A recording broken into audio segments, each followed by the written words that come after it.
All right, great. Thank you. And everybody, welcome to the January 26th meeting of the Sherborn Board of Selectmen. We'll ask our Town Administrator, David Williams, if he'll please read the agenda. Thank you, Mr. Chair. First period of public, meeting, vote to approve or amend the agenda and add topics not reasonably anticipated by the chair 48 hours in advance. I'm not aware of any of those items. In the public comment period, I'm not aware of anyone signed up for that. Then FY18 Board of Selectmen departmental budget reviews for Elder Housing, Council on Aging, Conservation Commission, Veterans Agent, General Insurance, Legal, Selectmen's Office, and Town Buildings. And then consideration of reserve fund transfer requests for Council on Aging, Legal, and General Insurance. And then press releases and awards. We have consideration of appointments for registrars, and Carol Marple, the town clerk, will be here. And also proclamation for Eagle Scouts for Keith Thomas Brockway and Hunter Lee Gregory. And then discussion with Dover Sherborn Cable Access TV about public access programming and broadcasting. And then consideration of one-day liquor license for Sherborn Forest and Trail Association. And then 2017 annual town meeting preparation. We'll look at warrant article development, capital planning, departmental budget review, schedule. There are a couple of articles, amend zoning bylaw, consideration of articles to refer to planning board. Those items were definition and measurement of lot widths. Had section 4.1.1 setbacks for accessory buildings and limited marijuana sales. And I believe the planning board chair, John Higley, was going to be here. And discussion on marijuana related articles, opt-out or possible ballot question. Then CM&D building solar project update, town hall parking and traffic flow during library expansion construction. Then under selectmen business, consideration of actions regarding reported dog bite, consideration of personnel contracts, fire chief, town administrator. Meeting calendar, next meetings are February 9th and February 23rd. And consideration of regular and executive session minutes, and we don't have any minutes tonight. And then adjourn to executive session, possibly to return to open session for Mass General Law, Chapter 30A, Section 21A and 2, to conduct contract negotiations with non-union personnel, fire chief contract, and town administrator contract, and for the purpose of discussing strategy with respect to litigation if an open meeting may have a detrimental effect on the litigating position of the town and the chair so declares, with respect to the Gray Road LLC Coolidge Crossing property. Okay, great. Any amendments? No? Okay, can we have a motion to approve these? So move. All right, we have a second. All right, all in favor of approving the agenda? That's fantastic. Good. So we don't have any public comments? No, we don't. Okay. Oh, we're off to a great start. We've already ahead of schedule. So the Board of Selectmen department budget reviews, and David, how do you want to handle this? Do you have a particular order? I know I see some people here who are here to talk about budgets. Yeah, I would start with Elder Housing, who's already here. Okay. Elder Housing. That's Kitty. Great. Hi, Kitty. Hi. There's no one else here. I thought I was going to have two members sitting. No.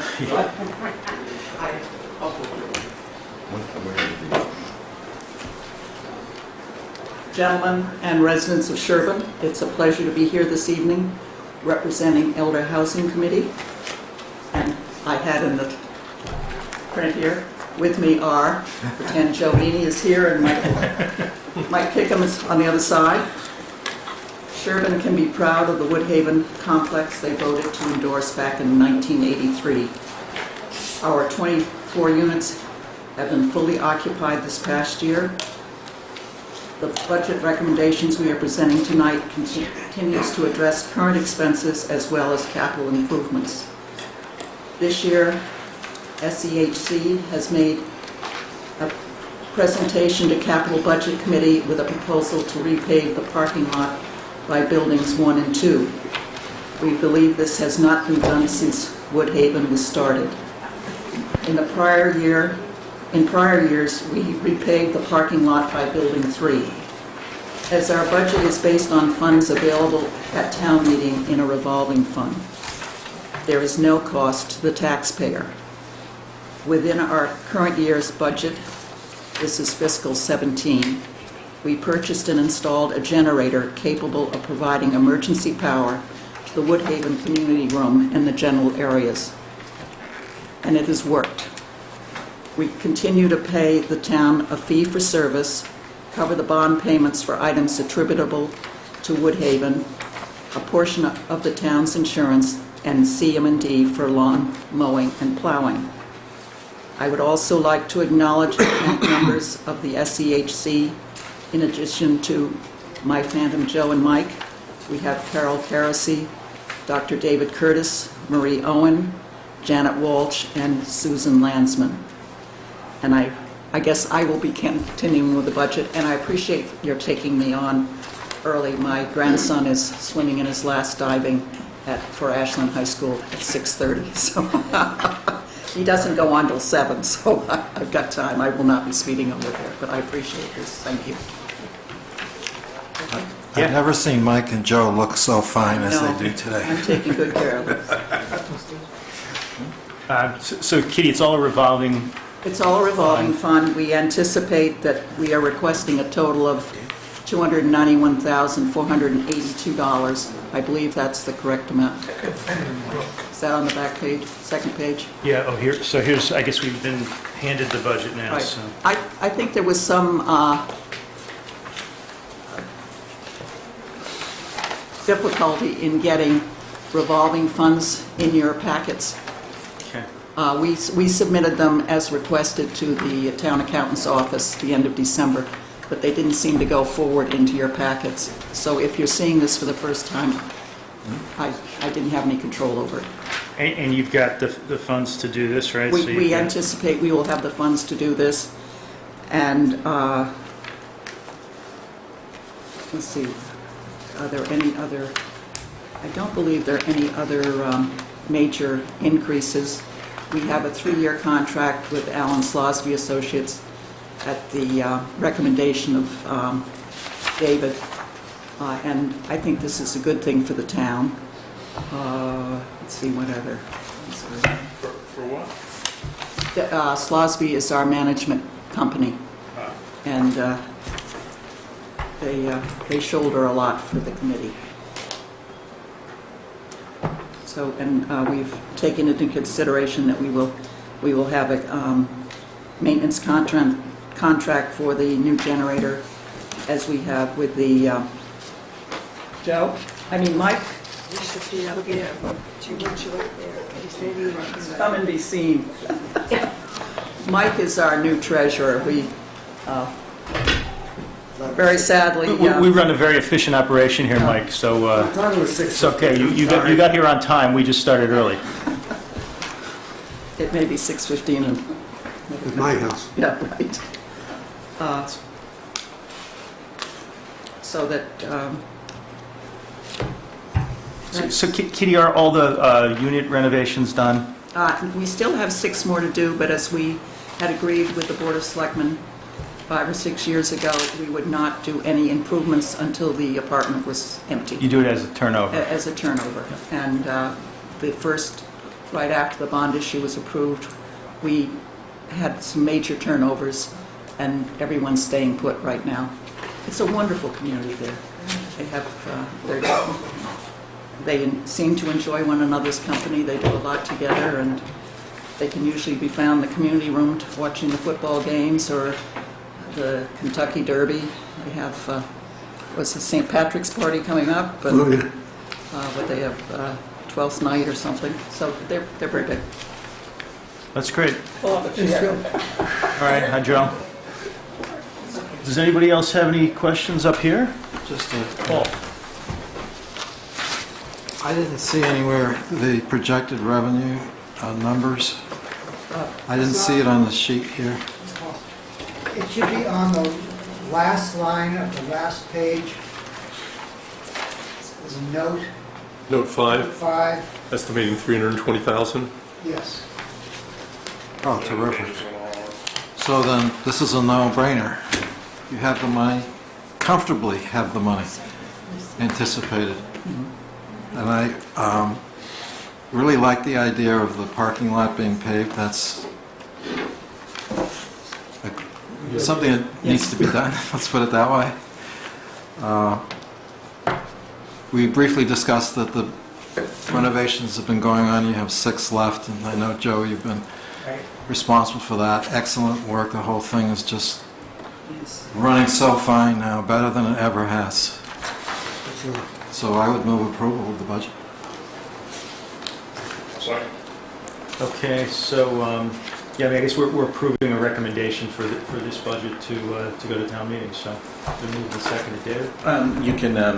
You can hold off, sometimes you hold off on all the budgets, so you see what the model of the whole, all the boards. Since this is a revolving fund, Yeah. it probably doesn't Just matter. want to fight.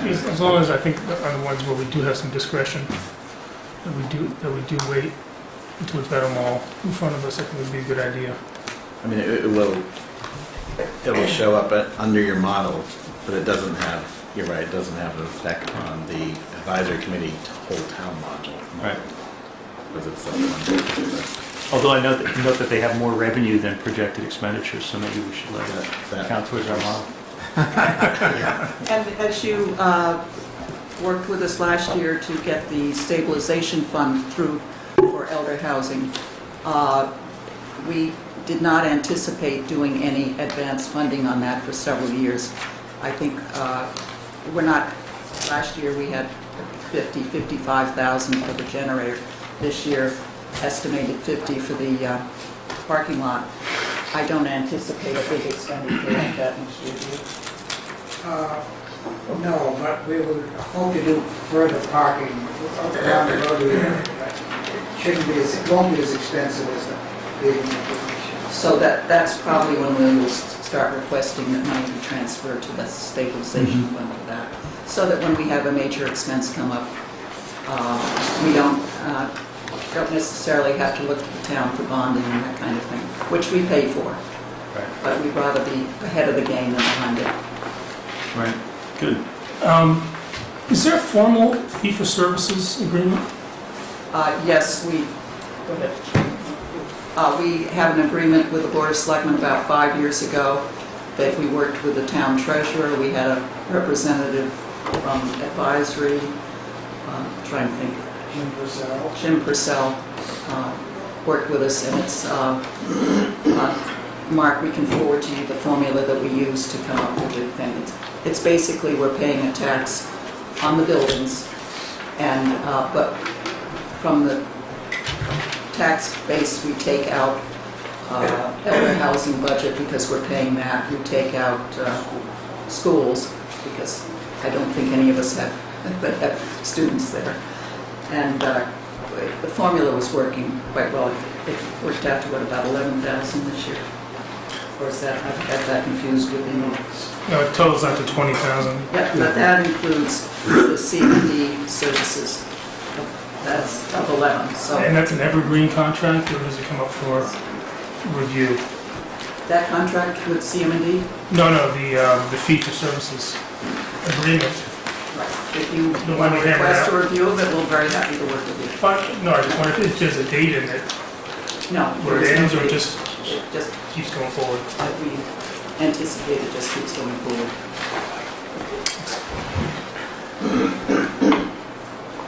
Okay, great. Thank you you. very much. We need a vote on this motion, so all in favor of the motion? Thank you. All right, good. Now you're official. Kitty, good luck to your grandson. Oh, he's very excited, last one. Just was. Did you notice that 15% of this budget is debt service? Revolving fund. They did it. So Kitty, you didn't need either Joe or Mike to be here, right? You really didn't need Mike or Joe to be here, right? I always need them. You're a troublemaker, Chuck. You did a great job. Yeah. Okay, fantastic. Next we've got, I guess, Council on Aging budget, David. Is that, we're going to do it in order on here? Yeah. Okay, and can I see Karen's here? She has a helper today. Hello, George. I have many helpers. Come on up. You may want to, Oh, multiple, okay. Multiple helpers. I'm Excellent. taking this opportunity to introduce Jerry Hahn, who is our treasurer for Council on Aging. We're thrilled. She's spent a lot of time and effort working with me and with the board chair this year on our budget. Just starting off to say that we really trimmed our extraneous expenses this year. We have significant increases in our transportation item, and that is because of significant utilization. And that is why when you look at our budget, you see such a significant increase.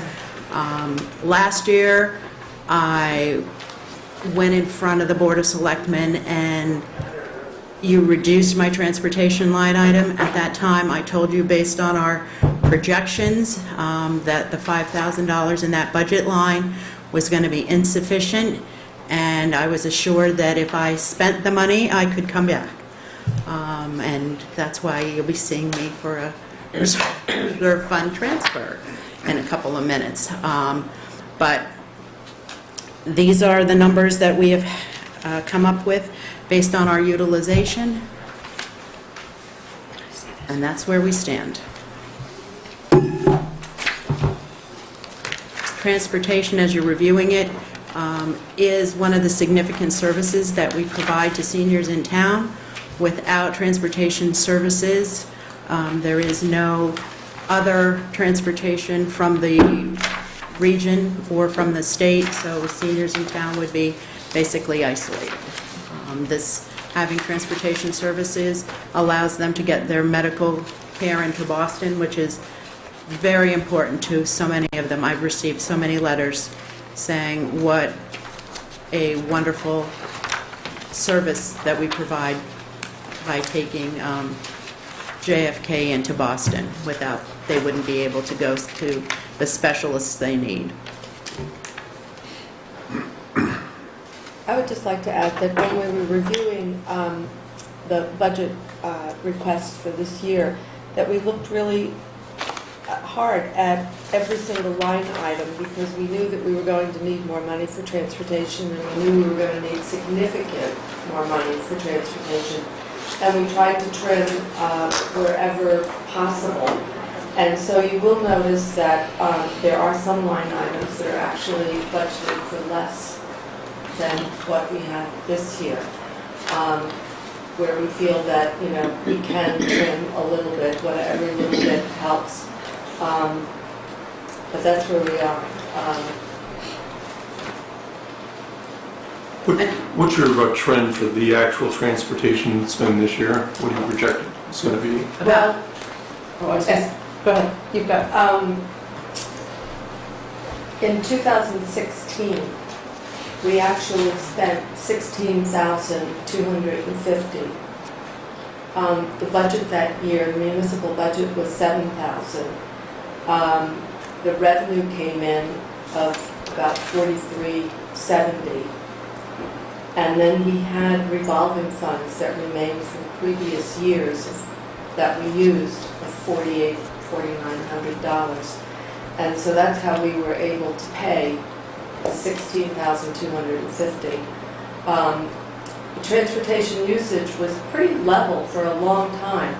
It spiked about this time in 2015, so it really spiked after the budget process, and then it just remained high, and it has continued to remain high.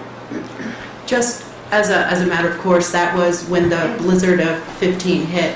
And so a number of our seniors, which had never used a transportation service before, started to use it and have continued to use it.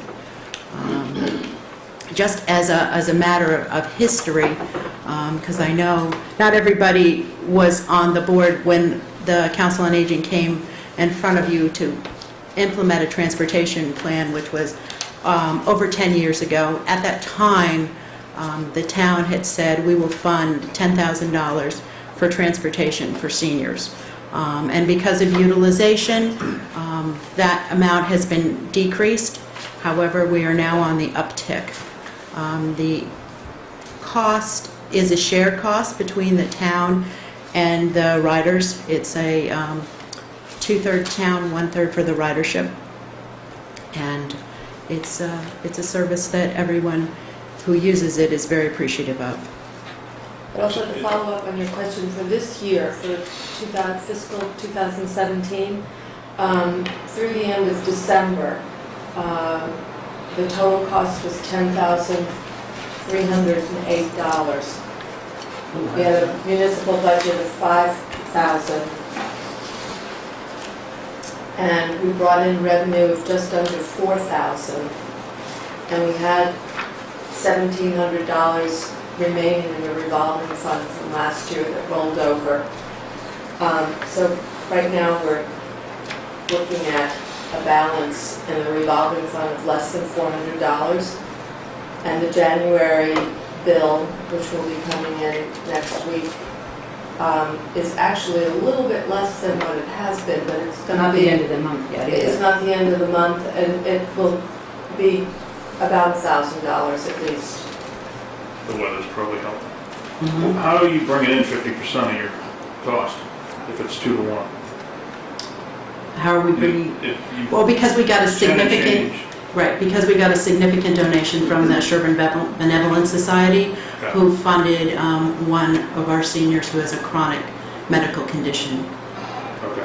And And that's they So bought that tips it off the 2 They to bought a 1. significant purchase of tickets in advance. Does that go directly into that revolving fund? yes.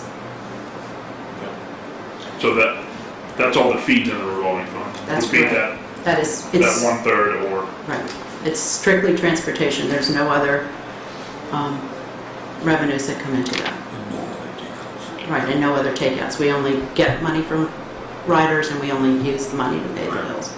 I just point out that 80% of the transportation is for medical purposes. And that's really an important part of aging,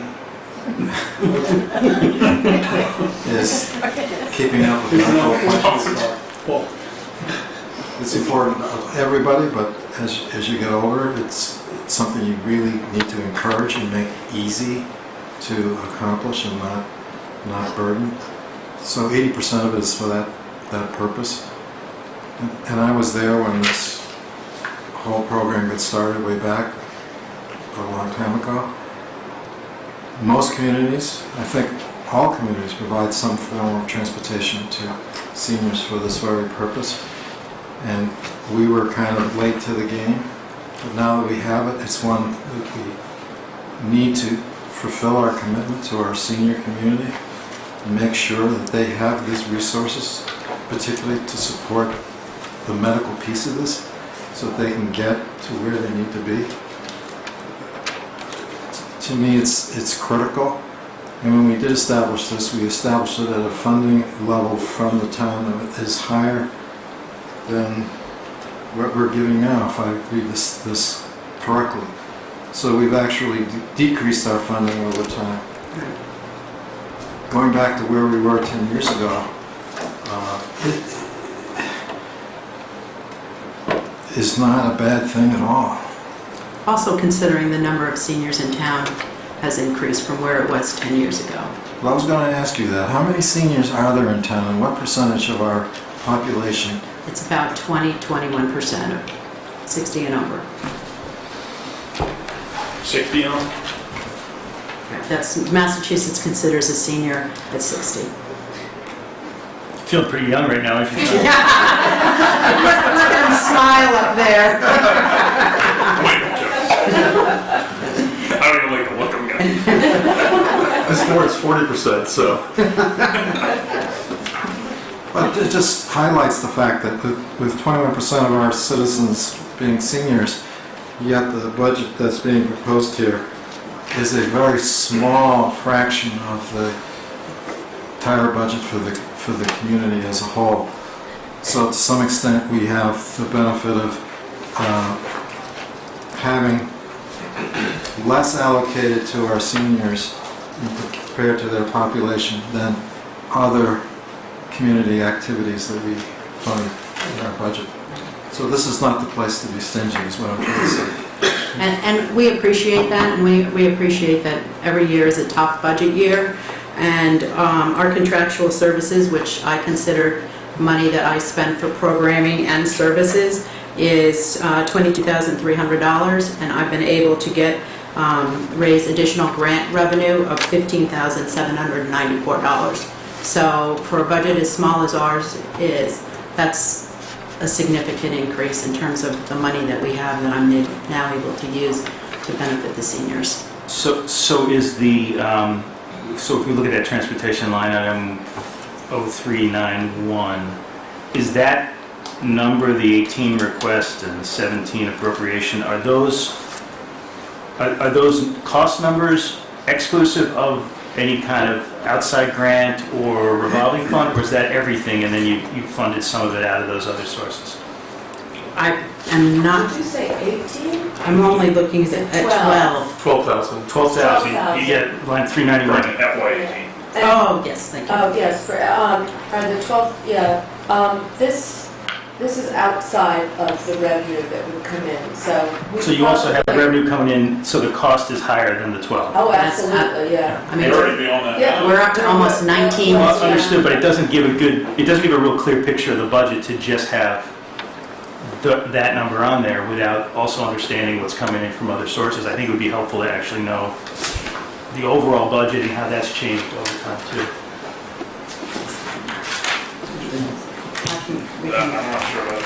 Where there's a revolving account, it might be useful from just an accounting point of view to have a revolving account shown separately with. Maybe it's just a footnote to identify the additional income. Well, I guess my point is if the program expense for transportation is, you know, 16,000. it's 16,000 or it's 20,000, that's probably something that's important to know.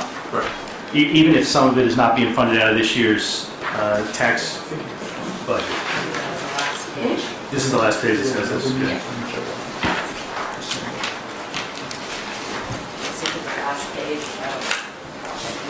And Fund 2, is that the transportation fund? Is that what that is? Yes, that's a revolving account. Included the 12 All right, so it was 16.2 last year, and then it's been 10.3 through the end of this year, is what you're saying. Right. So the trend line is to go up about 25% this year.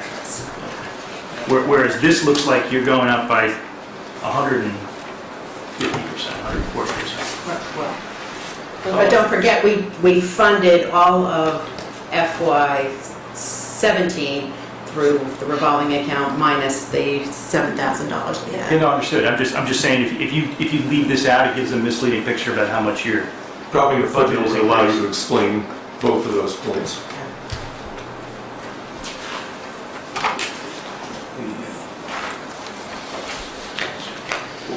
So how do we control this going forward? Because in fact it's going up 25% a year, that's going to use up most of any increase that will be available to this budget I think in future years. the transportation budget, I'm going to say is kind of like the special education budget. You don't know who's moving in town, you don't know who has special needs. I don't know who has chronic medical needs, who's going to have to go into Boston on a weekly basis a number of times. So it's hard for... Are we legally required to provide that transportation? No, you're not. In special education, we're legally required to provide the special No, you're not education. legally required to provide transportation services. However, it is a service that the municipality has made a commitment to. You want to keep seniors in town. They take very little out of the municipal service line, and I just think that this is a good use of money.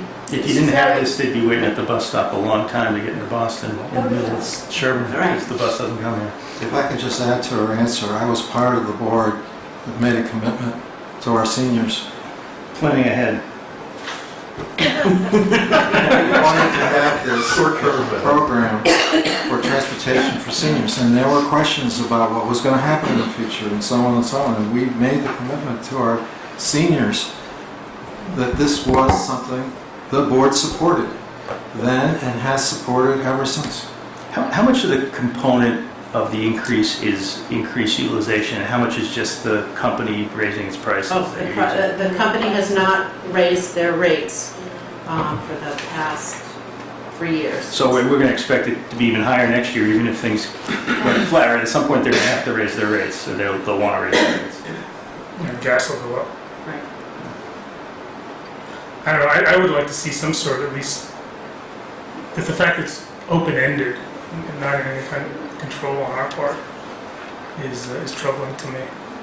Somehow or other, I don't think you can control the circumstances that cause the need for public transportation. It's disease that nobody wants, it's incapacity to be able to drive after a certain age. I'll just remind the board of its own comments in the past. For every senior that leaves a 4-bedroom house vacant, you now have a family that's going to move in with perhaps 2 children, maybe more, and that's going to contribute to the increase in costs of the school system. So, it seems to me you're making money by keeping the seniors here, and the seniors can't stay here without transportation. So, you have to make those choices. Karen, is the source of the revolving fund is tickets, you said, ticket purchases? Correct. And has that price gone up for the tickets? It is not. And what's the price for a ticket? A round-trip ticket into Boston is $40. Okay. And so it's been that for a little while? But that's based on a 2-to-1 That's ratio. right. What's that? The price for the ticket in Boston. The ride share is 2-to-1. So we wouldn't be raising their price without raising our own by double. Understood. I'm just trying to get a grasp of how that works. And you can't use it to get to work. Yeah, no. It's a good idea, though.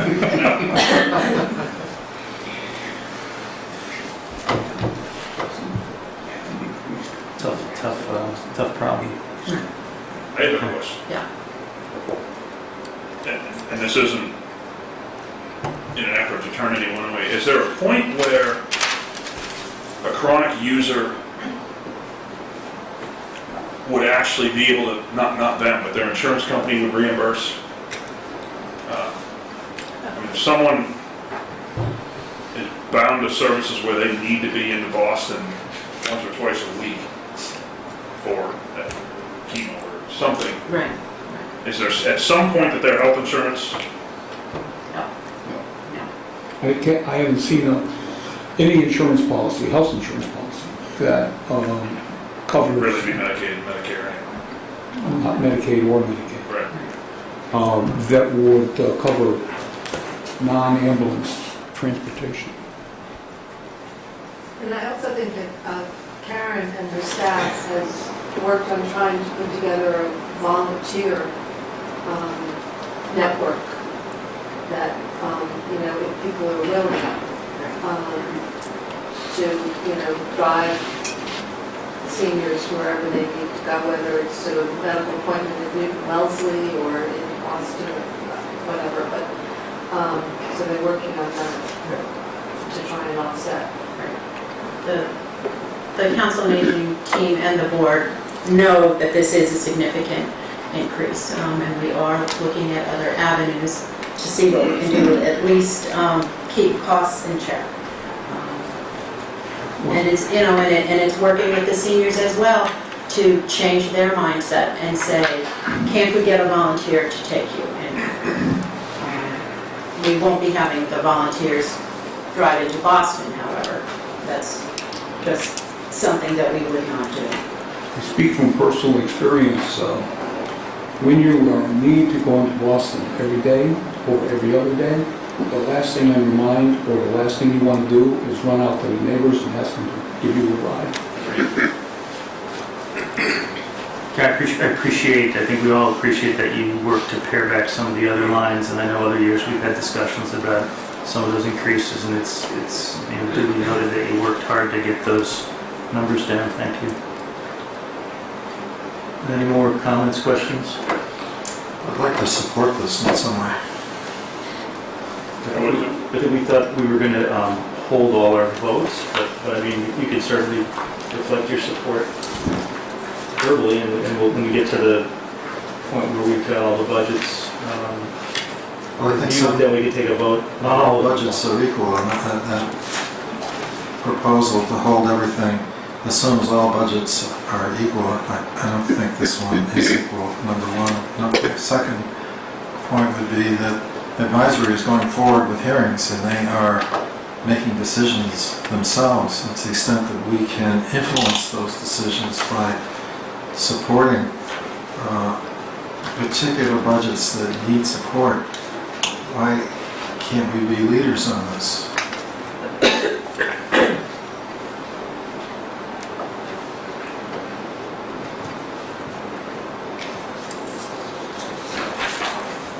Make a I'll proposal. go with Paul.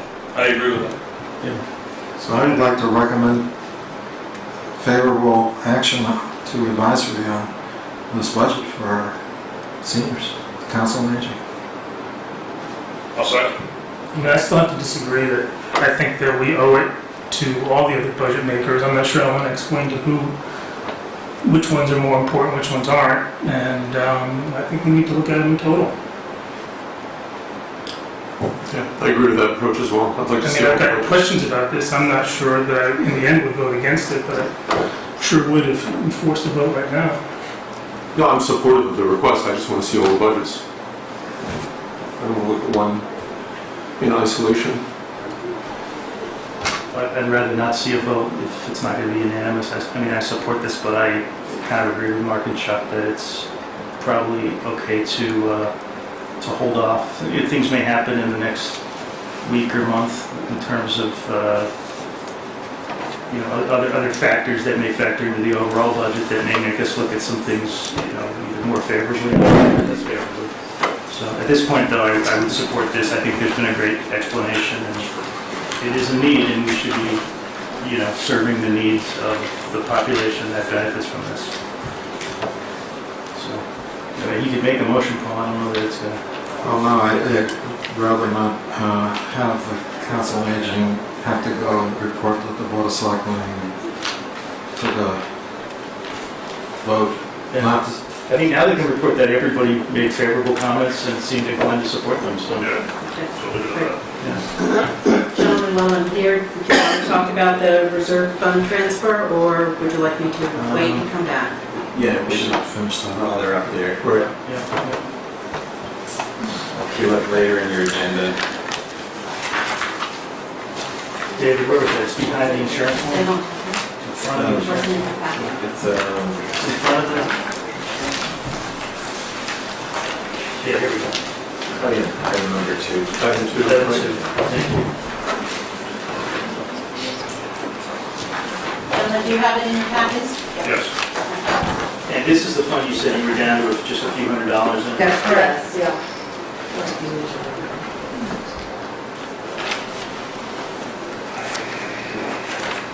So this is one we can vote, or you're going to hold up on this so we see? So Need to vote. You need to vote, please. They need to pay some bills. They have a negative balance in their budget.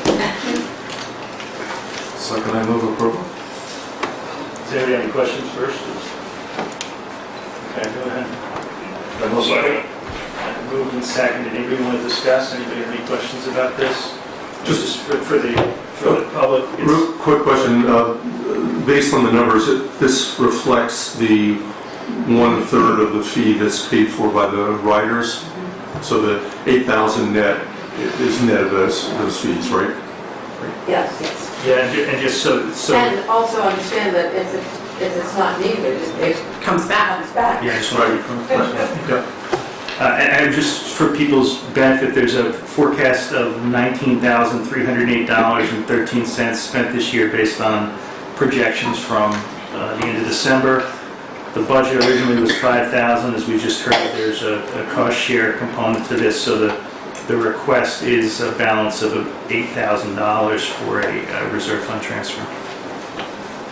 And this is consistent with what we said last year at the budget, was we'd like to see the actual numbers, so I would move to support a reserve fund transfer of $8,000. Hey, Paul, you moved. Oh, You can second it. Alright, that's- Sean, are you shaking in that that? case, I'll third it. Okay, great. Let's take a vote then. Unless Mark's got, you get. No, I think it just, is another example of why we need to find a way to control this expense. All in favor? Aye, great. All right, thank you very much. What do we have to sign here? I gotta sign this thing? Yes, please. Even though it's not an original, I can still sign it? Yes, you can. It was the $8,000. Chuck is pointing out that we need to actually refer the $8,000. I think the motion did not have a dollar figure attached It to it. was to approve the request, and we didn't say what the request was. The request was for $8,000. I didn't make the motion, you made the motion. It's for So I 8,000. think we're all right, but just to play it safe, and just Okay, you wanna remove it? Go ahead. remove it to be $8,000, to approve the request for $8,000 reserve fund transfer. Okay. You gonna second that? Second. Okay, all in favor of that? I Great, third it. thank Thanks, you. sir. Thanks, guys. All right. This is what happens when you have all these excellent lawyers here. Okay. All right, Diane, there you go. Thank you. Who's next? Conservation. Conservation. Excellent. Kelly.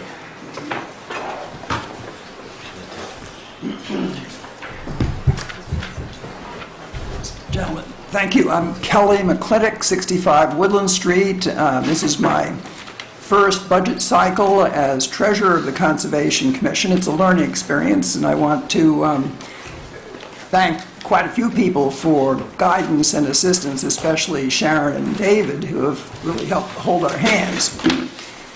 Everything in the Conservation Commission's budget is either level funded or it's the 2% COLA increase for our staff, except for two items in the land management part of this. And just as a reality check, can I assume that you would like to focus on those two discretionary increases and that there wouldn't be questions about the rest of it? It's on page 3 of the budget.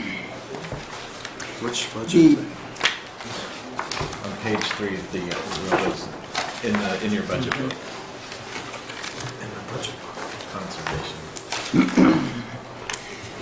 a couple of preliminary observations about our land management program. Over the past 5 years or so, we think there has been some really terrific restoration projects. We've done a lot to restore the borders of the fields. The barn has been rebuilt, a lot been done with the parking lot. A lot has been done with other reservations besides Barber. And the annual ongoing maintenance is better than it was before, too. None of the restoration work had any impact whatever on the town operating budget. That was all a product of pretty aggressive grant-making, state matching grants, Sherborn Rural Land Foundation, Norfolk Hunt Club, other support, and our Conservation Trust Fund. And there is in the packet a spreadsheet of the detailed land maintenance tasks, and it's obvious that a great deal of that is free, it's volunteer. We are very lucky that residents in Sherborn care about this, and they've been extremely generous with their time and their money, and we hope it's going to stay that way. The two increases are quite different between the two of them. The first is mowing of Hidden Meadow. Hidden Meadow is the most recent reservation purchase in Sherborn. It was about half, I think, borne by private donations. About 15 years ago, it's on the east side of Western Avenue as you go up towards Framingham. It's about half forest and half open field. And for the first number of years, mowing the field as basic maintenance was a part of the town budget. In fiscal 12, because of some totally different issues in our budget, we decided to take the $1,000 for that maintenance and put it into a salary issue that Bridget was having at the time. And we were able to do that because a private donor agreed to fund the mowing. After the mowing was done, the private donor welched. And the Sherborn Rural Land Foundation picked up the bill and agreed to continue doing that for a couple of years as we were trying to regularize all our maintenance activities. That was supposed to end in fiscal 16. I persuaded them to continue in fiscal 17 because we still hadn't gotten a good picture, and I didn't want to come to you each year we're now doing this more here and this more there. This, we feel, is basic, necessary maintenance but it is discretionary. If we did not get this, we would be spreading the rest of our land management budget thinner. Probably no one would notice a year later. Not that many people would notice a year after that. But we would be giving up an awful lot of progress that we've been making over the years. The second and larger requested discretionary increase is for invasive species management. And this is a tough one. Everybody is aware that Sherborn has big invasive species problems like every town. A lot of individual landowners in town have been grappling with this more or less successfully over the years. I know a couple of you. As a town, for our town properties, however, nothing has been done. And we're starting from scratch. In fiscal 17, our current year, we have an $18,000 project underway, which is half financed by state DCR, half from other sources, but again, none of it from the town operating budget, which really is it's the beginning of a learning curve. We are hiring an expert consultant who lives in Sherborn, Ted Elliman, who was the invasive species manager for the New England Wildlife Society for many years. His job is to inventory the problem at Barber Reservation and to recommend management strategies, alternative strategies, which we in the spring are then going to test. We have some goats coming down to graze, which will be quite a lot of fun. Have some school groups planned to come down. We're doing some... Graze? Sorry? And graze? If they want to. We will have an army of volunteers, quite frankly, pulling and smothering and doing them. And we will be doing, for the very, very first time, some chemical applications, which you understand is a little bit controversial, and we're doing this in the spirit of an experiment. We will see what works best, we will see what we can afford, and then looking forward to fiscal 18, we will try and begin a long-term implementation program. That's what the $3,000 requested is for. You all will have a very obvious question, which is that this is $3,000 for Barber Reservation. We've got a lot of other reservations. David Colleen has been talking with Allery, our agent, about what can be done with town forest properties. Going forward, longer term, this is going to be difficult. And there's no question that doing it piecemeal like this is not the way to go. Most of the cost of that $3,000 is going to be for chemical application, for licensed chemical applicators. One obvious solution longer term, which hasn't happened yet, is to have an in-house person licensed. I've talked with Ed Wagner about this over the past year, and he'd hoped to have someone on CM&D who is licensed, but hasn't been able to make it happen. Having some kind of a central land management place where this can be coordinated, every one of us who have been putting any time on it agrees that that is the way to go, but it won't be in place for fiscal 18. We're quite sure of that. So thinking of this as a learning curve and the beginning of a wider and more centralized and hopefully much more efficient program, which we can't describe yet, we hope these increases can be approved. Kelly, I got a question. What do other towns do with their invasive species problems and their land management? Oh, God. Is there best practices? No, and we have, we've checked out with some towns. As one example, Lincoln has a firm policy of no chemical application which we, on good authority, know is not being obeyed. They're doing it. Other towns, somewhat like us in the past, haven't begun to touch it.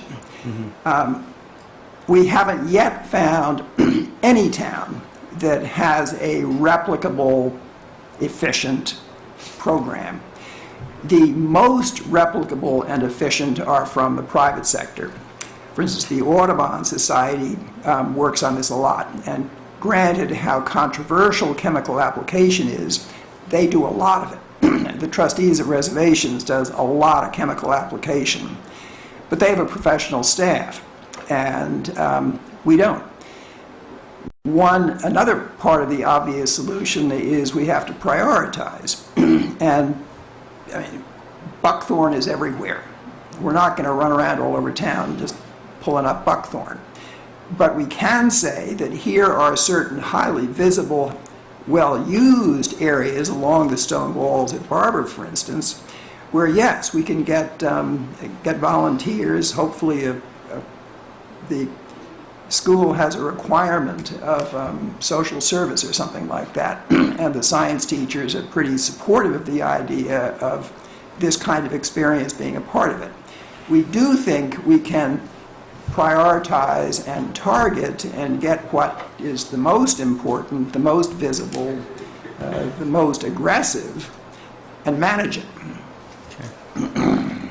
So that's the only real increase in the budget other than Those two. Other than the salary costs. Correct. Who does most of your field mowing?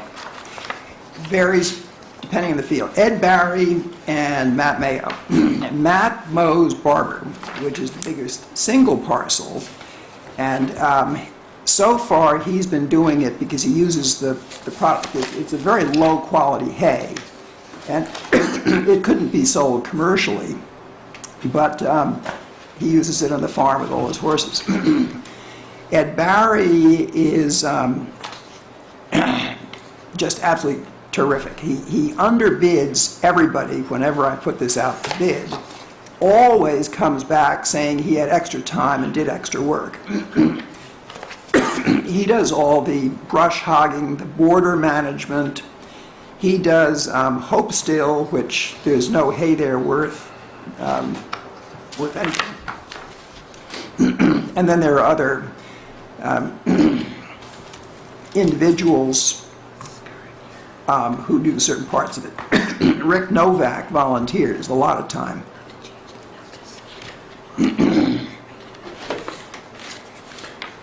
Under personal services,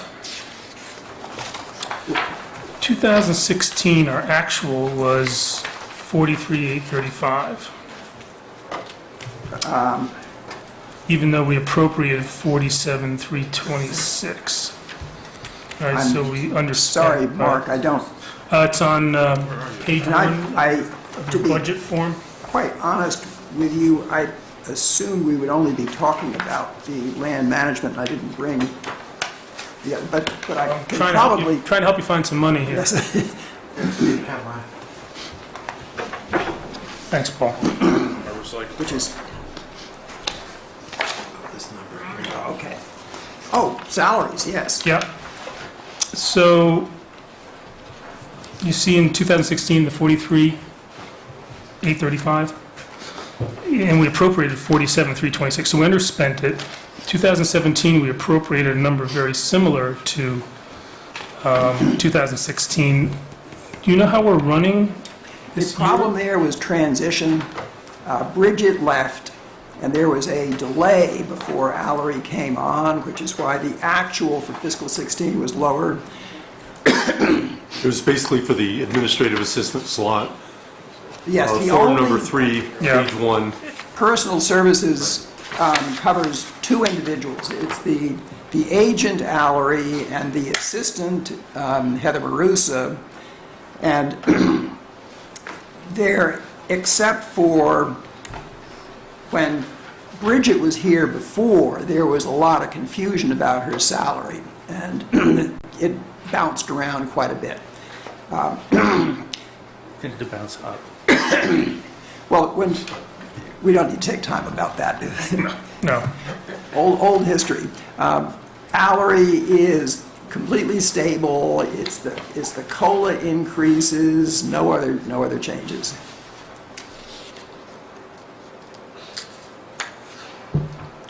How much of the commission's budget is covered by fees by applicants? Do you know?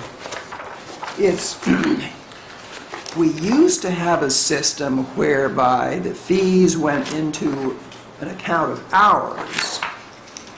Several years ago, that was changed so that all those fees went right to the town, and the town pays the full salary cost. It varies a lot depending on whether the application comes in from CM&D, in which case there's no fee, or whether it comes in from the field at Sherborn, at which there's a much larger fee. On average, it's about half. About half your budget typically is paid by fees, is that what you're saying? Oh, about half of the personal... Of the salary service. budget? Yes. Okay. Yes. I could get that exact for you if you want. I just was trying to get a kind of an order of magnitude there. It would be good someday to be able to analyze that. We never get to see that number.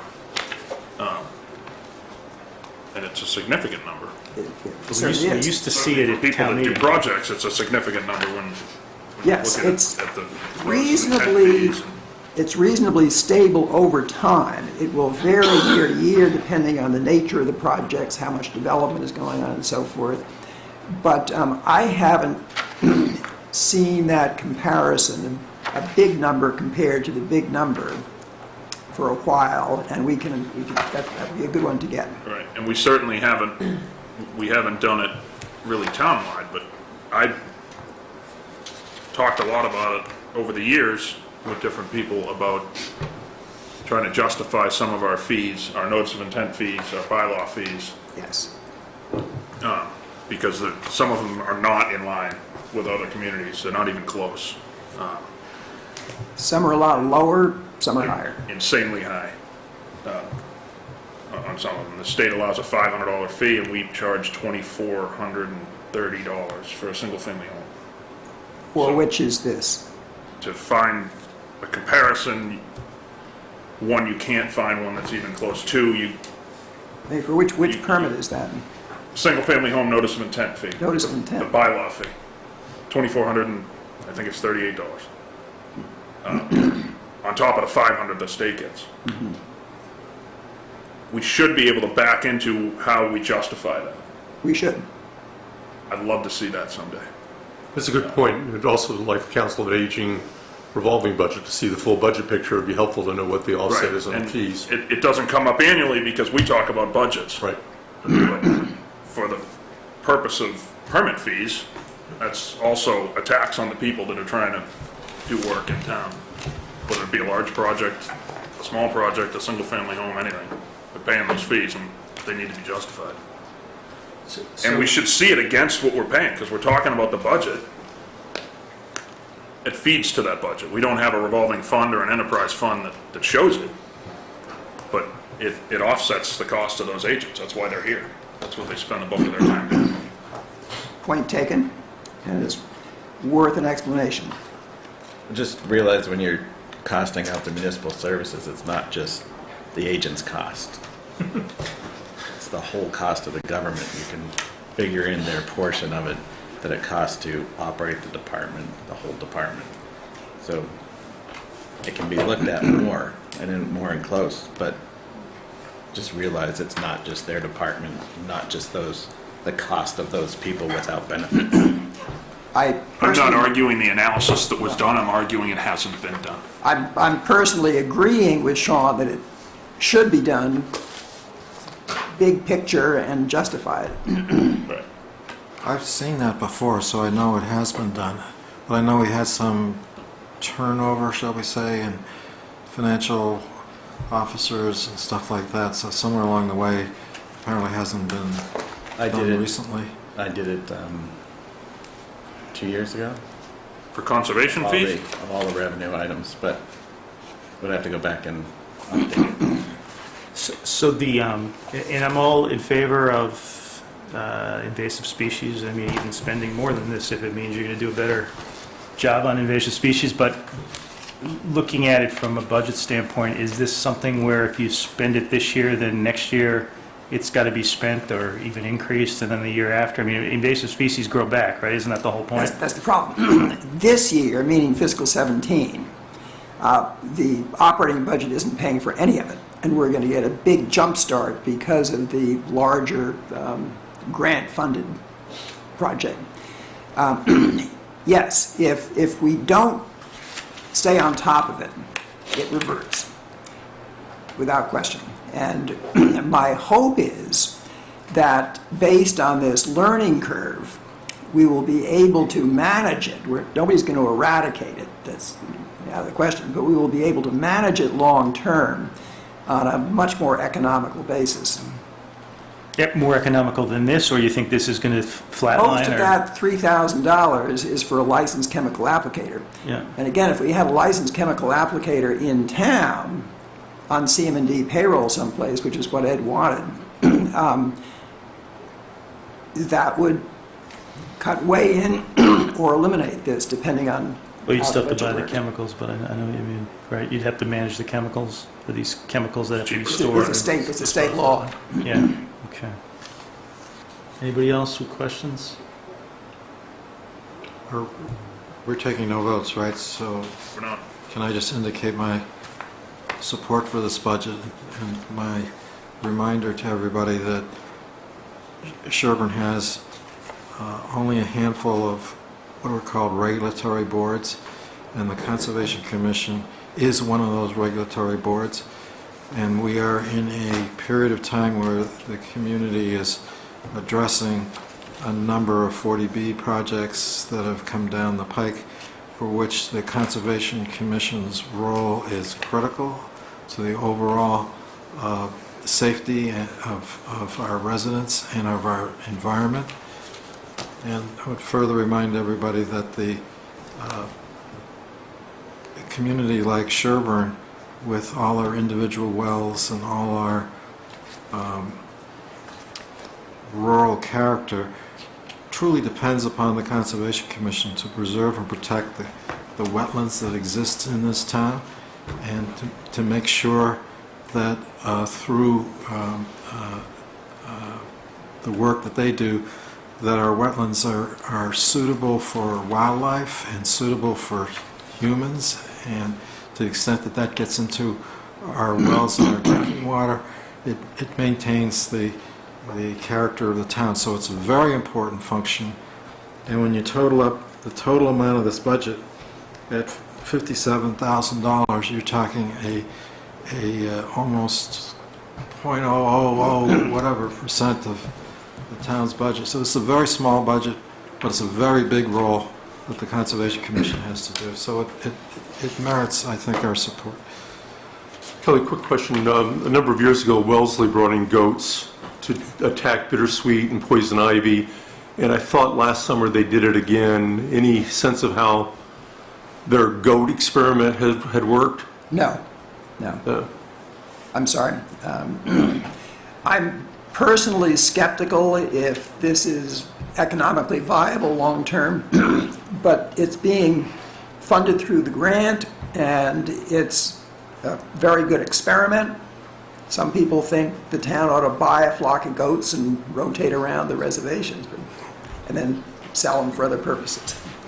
So if the goats work, does that mean you don't need the chemicals, or you still need The the goats chemicals? are expensive. The goats are Oh, expensive. but compared to the chemicals, in some locations, yes, but there are other locations and other species of invasives that the goats wouldn't be getting to. Purple loosestrife over by the railroad tracks where the pond is in the woods, for instance. We gotta hire a goat herder. Yeah, my guys would be looking for a stipend for. I have another either point or question, maybe both to Paul's. Let's say, for instance, 6 months from now, the field starts construction, the agents are out there a lot more than they're on any other project. There's countless meetings going on for Gray Road, and 59 North Main Street perhaps starts getting into plan review. Are we gonna see an uptick in hours for the agent, if not the assistant? And how are we gonna cover that? I kinda wish George was here. Because I think we're gonna see that on the Board of Health, we're gonna see that on Concom. How are we gonna accommodate that? We're gonna get the permit fees, but we don't see that. It's not a revolving fund, so they can't just, they don't have the authority to just start yanking their agents in 3 nights a week for meetings that last 12 hours of the night and then show up and do inspections the next day. Where it's still in the permitting phase, we are allowed to charge the applicant extra funds to fund consultants. Who that consultant might be is an issue. In many ways, it would be far more efficient to bring Allery on extra hours as a consultant. I know that's a touchy approach in town financing, but the source of the revenue is possibly the applicant, depending on the project. I'm not even questioning the revenue. I think the revenue Just is the hours. probably there. Yeah, I mean, I think What is your trigger to be able to, she's got a set number of hours and all of a sudden she's liable to go 30% over week after week after week. Yeah, I think the short answer is you do a reserve fund transfer for an unanticipated expense, Okay. non-recurring. I mean, that's the way I would handle it. But I'm just bringing it up because I foresee that Well, it's as Yes, I think it's a good common point. theme for Sure. 6 months from now. I could be wrong, but I don't see how all these projects could happen in a I- town that hasn't had them. I doubt you're wrong. And it might be this year, it might be next year, I don't know. And I'm not saying we can accommodate for it, but the revenue's there. We just don't see it. I think nobody could have projected the amount of time some of the projects already have. Well, the field just took a tremendous amount of time. I know, I don't see why we don't see that. You will, How did that, Is that off budget in some way? no, I mean, it ends up in the consulting and legal is where you're gonna see it most. well, no, surely we see that, but Allery must have had a ton of time in meetings. How was that covered? Let us get back to you. What's up? Can we get back to you? Sure. But, I mean, you don't even have to. I mean, she's an hourly employee and she's limited to 19 hours a week. So on average, each week, she can't go over 19 hours. So if there's a busy one week, she's got to reduce it the next week. That's gonna be an issue. She does 3 site visits in a week and sits through a meeting on Gray Road or whatever project might be. She's gonna hit 19 hours and never even step foot in town hall. Yeah, it's counterproductive, but that 1 hour is going to cost you. All right, thank you. Okay. Okay, next, David, what are we up to next? Veterans? Veterans, great. Paul? It's It's Doug, Doug right? Brody, Hi, Doug. our veterans agent. This budget's usually based on a projection of the veterans that will need assistance.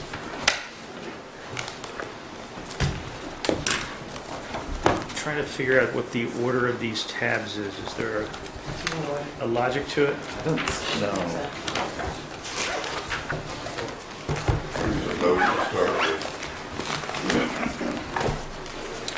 I think it's the department number, but that's not, Departmental number 5380. but that's not intuitive to anything. Thank you, sir.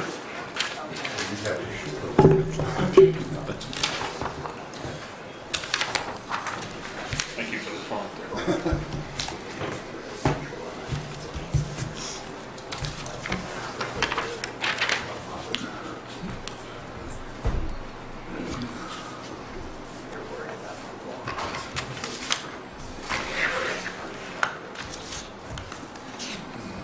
So basically, Doug is the first contact for any veterans that need assistance, and he's responsible for submitting the reimbursements to the state. And I was telling him that your budget's pretty much based on your projection of how much assistance you're going to need coming up, and it's usually based on the number of active cases. Well, we have to pay, and then we get reimbursed, and the reimbursement is sometimes 2 or 3 months behind, so we still have to come up with the cash. One thing, we're talking about that, I just point out to you that I've maintained under the veterans' benefits the $3,000, which we did last year. If you look on the sheet there, the veterans sheet, you can see that 4 years ago, we almost $23,000 that went for it, and you just never know. It's one of those things that we never know if we're going to have a claim made against us, and so the $3,000 there is essentially a hedge, and it's something that goes back to the town if it's not used. If it's used, it's there, and at least it makes it a little bit less of a problem for us to pay the benefits if they're indeed going to be required. The only change I'm making in the budget I've asked for this year is an additional $300, and this is in the Veterans Day expenses. The Veterans Day expense have been increasing. We do get a grant from Roche Brothers, and Impressions Printing has been, for the past 5 or 6 years, has printed up the invitations for us at a no cost. But the Roche Brothers, I think, goes up and down, doesn't it, Diane? It was down this year. So that expense didn't make its way into the budget that we have here, that extra $300? We were told, correct me if I'm wrong, but we were told that the guidance was to be level funded, and that what we were supposed to submit was the level funded budget and then explain the increases that we're requesting on the back. But the other budgets we looked at didn't do that. They didn't, they didn't do that. Yeah. All right, so it's back in the model now? Okay. Thank you. Sorry, Doug. Okay. Yeah, I just wanted to make sure that everybody was on the same page. It's not on it, yes, but I'm asking for the 300. Yeah, yep, got it. Yeah, Diane is intimately involved in working on the Veterans Day, putting together the various things that are involved in that, and she feels, and I agree with her, that we'll need this additional amount. We're getting more attendance. The attendance is increasing at Veterans Day, and as such, the expenses are increasing. Well, I would speak in support of the budget. First, I would point out that most of this is mandated by state law. So if a veteran comes forward and is in need, it's not the kind of program. If a veteran comes forward and is in need, this is not the kind of program where we try to discourage the veteran or to shortchange the veteran to save money. This is instead a program to help veterans who are in need. So the majority of this budget under veterans benefits is really following a state mandate. We don't have any choice about that. That's correct. And not only do we not have a choice about it, but we want to do the right thing. And we want to take care of our veterans, and we want to welcome them and to do everything possible to give them as many things to help them as possible. So it's that part of the budget, I would say, you can't really do anything with, and you shouldn't do anything with. And the other parts of this thing, the Veterans Day event is a wonderful event. We've all attended it as members of the board. The public enjoys it. The veterans enjoy it. It's a very meaningful occasion. Well worth the amount of money, which is very little. The care of veterans' graves is, I think, partially funded by the state, is it not? But also 75% for flags and markers that we use, yes. So that this would be no reason to want to shortchange that. My only real sort of a minor objection is your personal compensation ought to be going up for all the stuff that you do. We have a COLA that we're doing for all employees, isn't it 2%? And by level funding yourself, you're shortchanging yourself. Well, that's okay. You have to understand, I want to make clear that most veterans' benefits are based upon income. And in this town, in most cases, income is never people are not going to be able to qualify for benefits because the income by and large is greater in this town than in some of our neighboring towns. So that means we're not going to be facing as much of a potential for having to pay out for benefits in this town, and we haven't in the past. My stipend that I get is more than sufficient. I'm very happy with that. It's something that I like to do, so that's fine.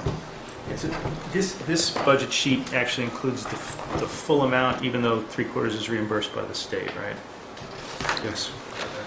Yeah.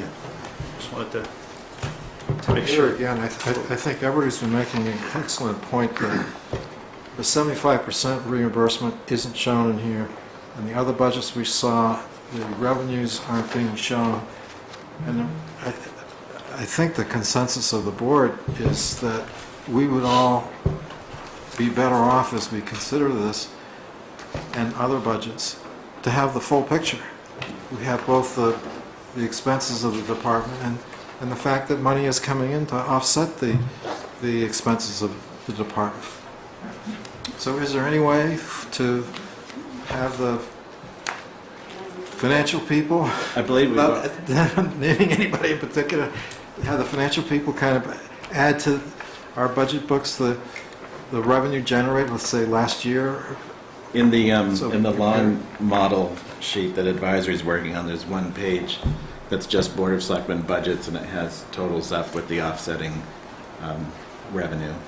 So It would be helpful to see we that. gotta get that to you. The other thing that was helpful other years that I don't see here is the halfway point totals for fiscal 17. Current year, actually. Yeah, current year actuals Yeah, through. I talked to Sharon that we December. should have a column that's current year I'm actual. sure you have and those numbers, projection. just if you build them into one of these spreadsheets, it would be helpful. But this is great, there's a lot of good information. So, on the benefits line, the 3,000, when a veteran's benefit is approved, we're obligated to pay it. Sorry, I said, when the benefit is approved by the state, the town pays the benefit. Yeah. That's the law. Yes.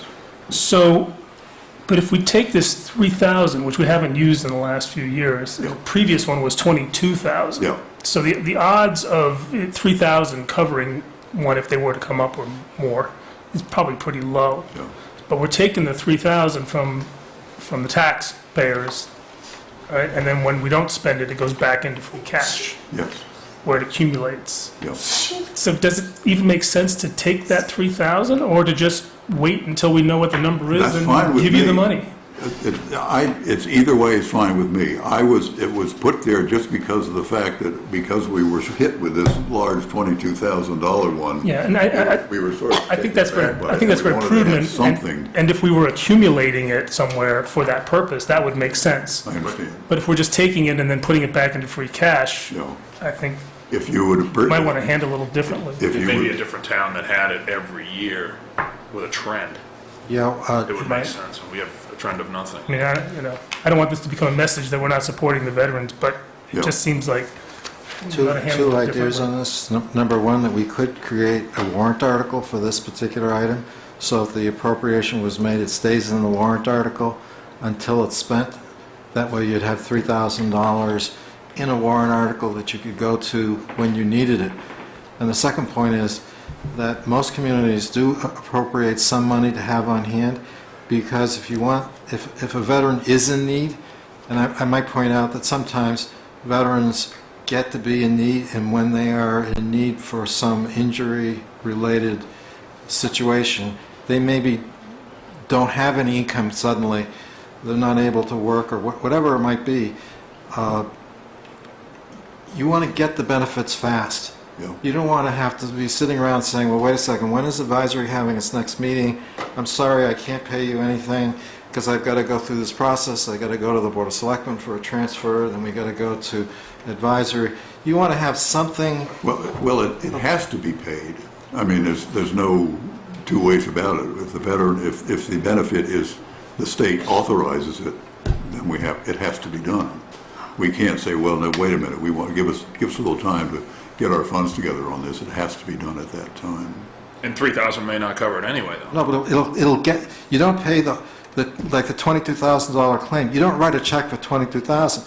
You usually pay something per week or something per month. Usually Yeah, month. so you could So cover it, 3,000 cover a couple would- months here or Yeah, something. would provide That makes sense. the opportunity for the veterans agent to schedule something on the Board of Selectmen's level, to get the financial people to figure out where the money's coming from, to get to advisory, do all the I'm good. paperwork. I'm good. Exactly. That's correct. So the money is there, and we can start paying on the benefits while we get the approval. But you can put it in a warrant article, and that way, instead of doing this every year, you'd have funds permanently there that you can draw on when you need, rather than have it as part of the operating budget. You can So do you appropriate this this year. I think we explained it well enough. Yeah, then you carry over at the end of So if we the appropriate the $3,000 this year, then Yeah, we that's would be true. doing it We next wouldn't be year. doing it again and again. unless it was spent. But we just had that conversation, we may never have it again. It'll just always be in that budget. At some point, you give it back. So by property cash or something, after a certain number of years. If it's not spent, you can provide for that in the article too. It's not a bad idea. Okay, well, thank you. Anybody, any more questions on veterans? I mean, I think- Oh, I might, just one thing I do want to talk about a little bit is the program that was started 3 years ago, the Veterans Tax Credit Program, which is not part of the budget. This is a separate program, but it's a benefit that the town voted for the veterans. They're paid the minimum wage, those who qualify for doing work for the town. It's like the senior tax, the senior pay system where we're paid for doing hourly work for the town. But in this case, that money is credited to the veterans' taxes. So it's a direct credit. And there's nothing withheld from it, so it's a direct credit. That program's going forward. We have 4 people who are involved in that. And now we've been authorized to do 5. I can't find a 5th. I've been trying, but if we do, we have it. But it's a program which is going very well. It was started, as I say, 3 years ago, chiefly through Paul's impetus to get that together. It's going well. Okay? Thank you, Doug. Thank you. Thank you. I lost my yours. Okay. Thank you. Yeah. So what's next here? We've got general insurance, legal. David, these are yours, I believe. Yeah, we can do general insurance. Go for it. Can I suggest when we have people waiting? How are we doing on the Because agenda? we can do these budgets Anytime. anytime. Yeah, I think we've got to be, we've gone through a couple that had a lot of discussion. We've got to be a little bit We have the, more efficient with our getting through these. So basically, say It's something. 7:20, you needs want to be jump to the said. 7:20? Yeah, I see Yeah, that. I'm just looking for my agenda. well, Oh, sorry. I think you should, 7:20, we have the cable people here, and I see cable people here. but you could get rid of the Do we have the town Boy- clerk Do we have the Boy Scouts here? and the Yeah, here's a Boy Scout. Well, I'm wondering if we have the Boy Scouts here, we should do them before we do I don't that. see them. They're not here. Oh, The Boy Scouts, are they coming? they're not coming, no, they never come. They never come, no, that's They not do true. come. We've had some great presentations on service projects before. That's Yeah, why but I thought mean, they don't might come be to the here. proclamations. Paul hands them out when he goes to the, Yeah, can I, if we're going to do that, can I move approval of the proclamations for the Second. Is that, you're moving into my turf here, okay, yeah. Sure, Paul, go ahead. Sorry. No, that's fine. Not turf conscious. Yeah, go ahead, Paul, move approval. No, do it. No, you've already moved approval. Do we have a second for the proclamations? Deafening silence. That means he needs to read it. Yes, they should be read. Yeah, okay. So let's hold off on that, Paul. I think the sense of the board was, they didn't want to do that. It wasn't me, it was them. All right, we'll call, That was not my sense of the board. we'll call the town clerk, who has something to talk with us about concerning the, I don't think it's the registers, it's the Board of Registration, isn't it? Registrars. Registrars. Okay. Go ahead. Board of Registrars. So the Board of Registrars are actually the registrars of elections and registrars of voters. And we have a statutory requirement to maintain such a board and to maintain it in such a way, there are 4 members, one of whom is always the town clerk. But the membership has to be divided in such a way that no single main political party has a majority. So we have 2 Republicans and 2 Democrats. Sadly, our 2 Republicans, Ruth Johnson, who served for a number of years, has stepped down. She's no longer able to serve as a registrar. And our other Republican registrar was Winnie Willie, who recently died. So, and our other Democratic registrar has left town for the winter. So I find myself in the odd position of being the only registrar in town. I cannot meet with myself to appoint assistant registrars, which is something to be done annually. So I come before you. I have 2 citizens who have agreed to serve. One is Rob Rouse, and he would fill the term that would expire in 2019. Ruth Stewart is also a Republican, and she is willing to fill the term that will expire April 1st of this year. Right. So a requirement of the statute is that I notify the appropriate town committee, and they are allowed to send 3 names in nomination, but we have not had a Republican town committee for many years, so I was unable to contact them. So it's up to you, gentlemen. Okay, and I'm looking at the statute, Carol. It looks like the process is they, selectmen are the appointing authority, and if Yes. there's a list submitted to them by the town committee containing the names of 3 enrolled members of the party, then by majority vote, the selectmen appoint the open seats. If the chairman of the town committee has not submitted a list to the selectmen or the appointing authority within 45 days, then the selectmen or the appointing authority shall make the appointment without reference to such a list. So you've been good and you've gone out and gotten us a couple of names, but we haven't had the process we usually have for appointing openings in Yeah. seats that are selectmen appointing. This is a very different Seats. process. Well, it's sort of the same process. It's a selectman appointment, and our process has been to advertise these openings so we know there's interest, and then to select from the people who submit interest. So, and certainly these 2 people seem to have a leg up because they've already submitted interest, but I think we should open this to the typical process that we use. The typical process is advertised, well, we issue a press release with 30 days out there and put it on the website. And we announce it at our meeting. Great. Because I'm not sure how anybody in town knew that these seats were even available. Maybe from the dozens of phone calls I made. I don't think the Board of Selectmen knew. Do we know? Republicans are few and far between. I would urge you to make the appointments tonight, as I need to appoint assistant registrars to move forward with registrars' work. I will be very hard pressed to put all that off for 30 days. When did you hear about these vacancies?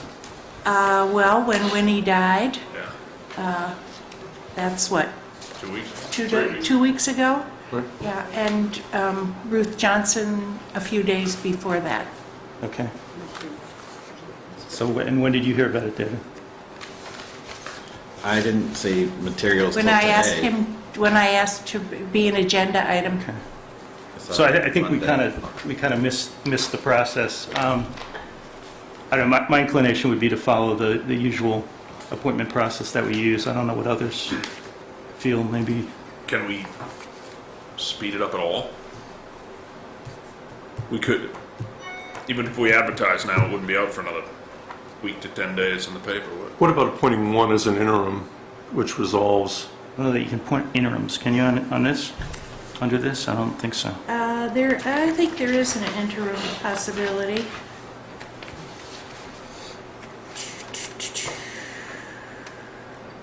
I don't think it's listed in this statute, but I have seen it in the book issued by the Secretary of State, that you can appoint interims. And I cannot pull that process out of my head at the moment. What about an interim for a couple months until we get permanence from Can we make our Well, normal Ruth- process? Can we make a both Ruth is already basically an interim because she's only serving till April 1st. April 1, right? Who's that? Ruth Stewart's appointment would be for a term to expire at the end of March. April 1. Yeah. So could we make the other one coincide with that?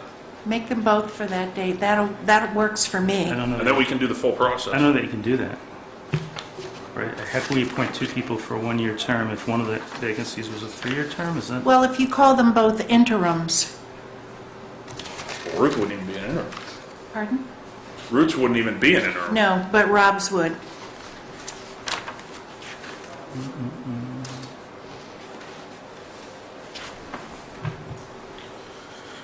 I'll try and look up the statute.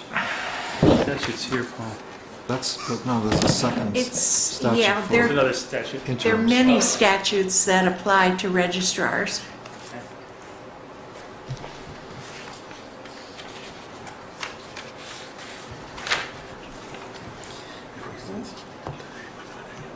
It'll be in next Thursday.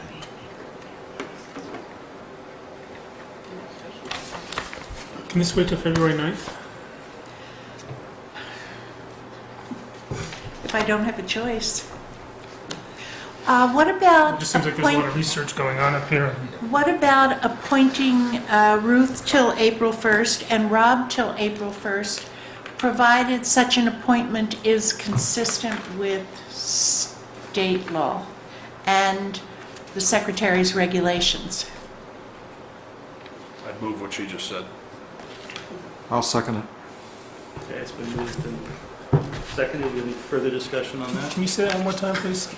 Appointing Ruth Stewart to serve out the term that ends April 1st, and appoint Rob Rouse as an interim to serve until April 1st of this year, provided such an appointment is consistent with state statute and the Secretary's regulations. That's Could you make exactly what I meant. appointments plural? Very nicely stated. What's up? You got this, Diane? I got the state statutes, what's after that? And the Secretary's The regulations. secretary regulations, okay. Then I don't have to do the legal research now on a small screen. No, Diane and David get to do it tomorrow. Actually, It's Carol sitting- will do it tomorrow. It's sitting right on my desk. I'll send it to you guys as soon as I'm back in the office. Okay, so we have a motion and a second. All in favor? Opposed?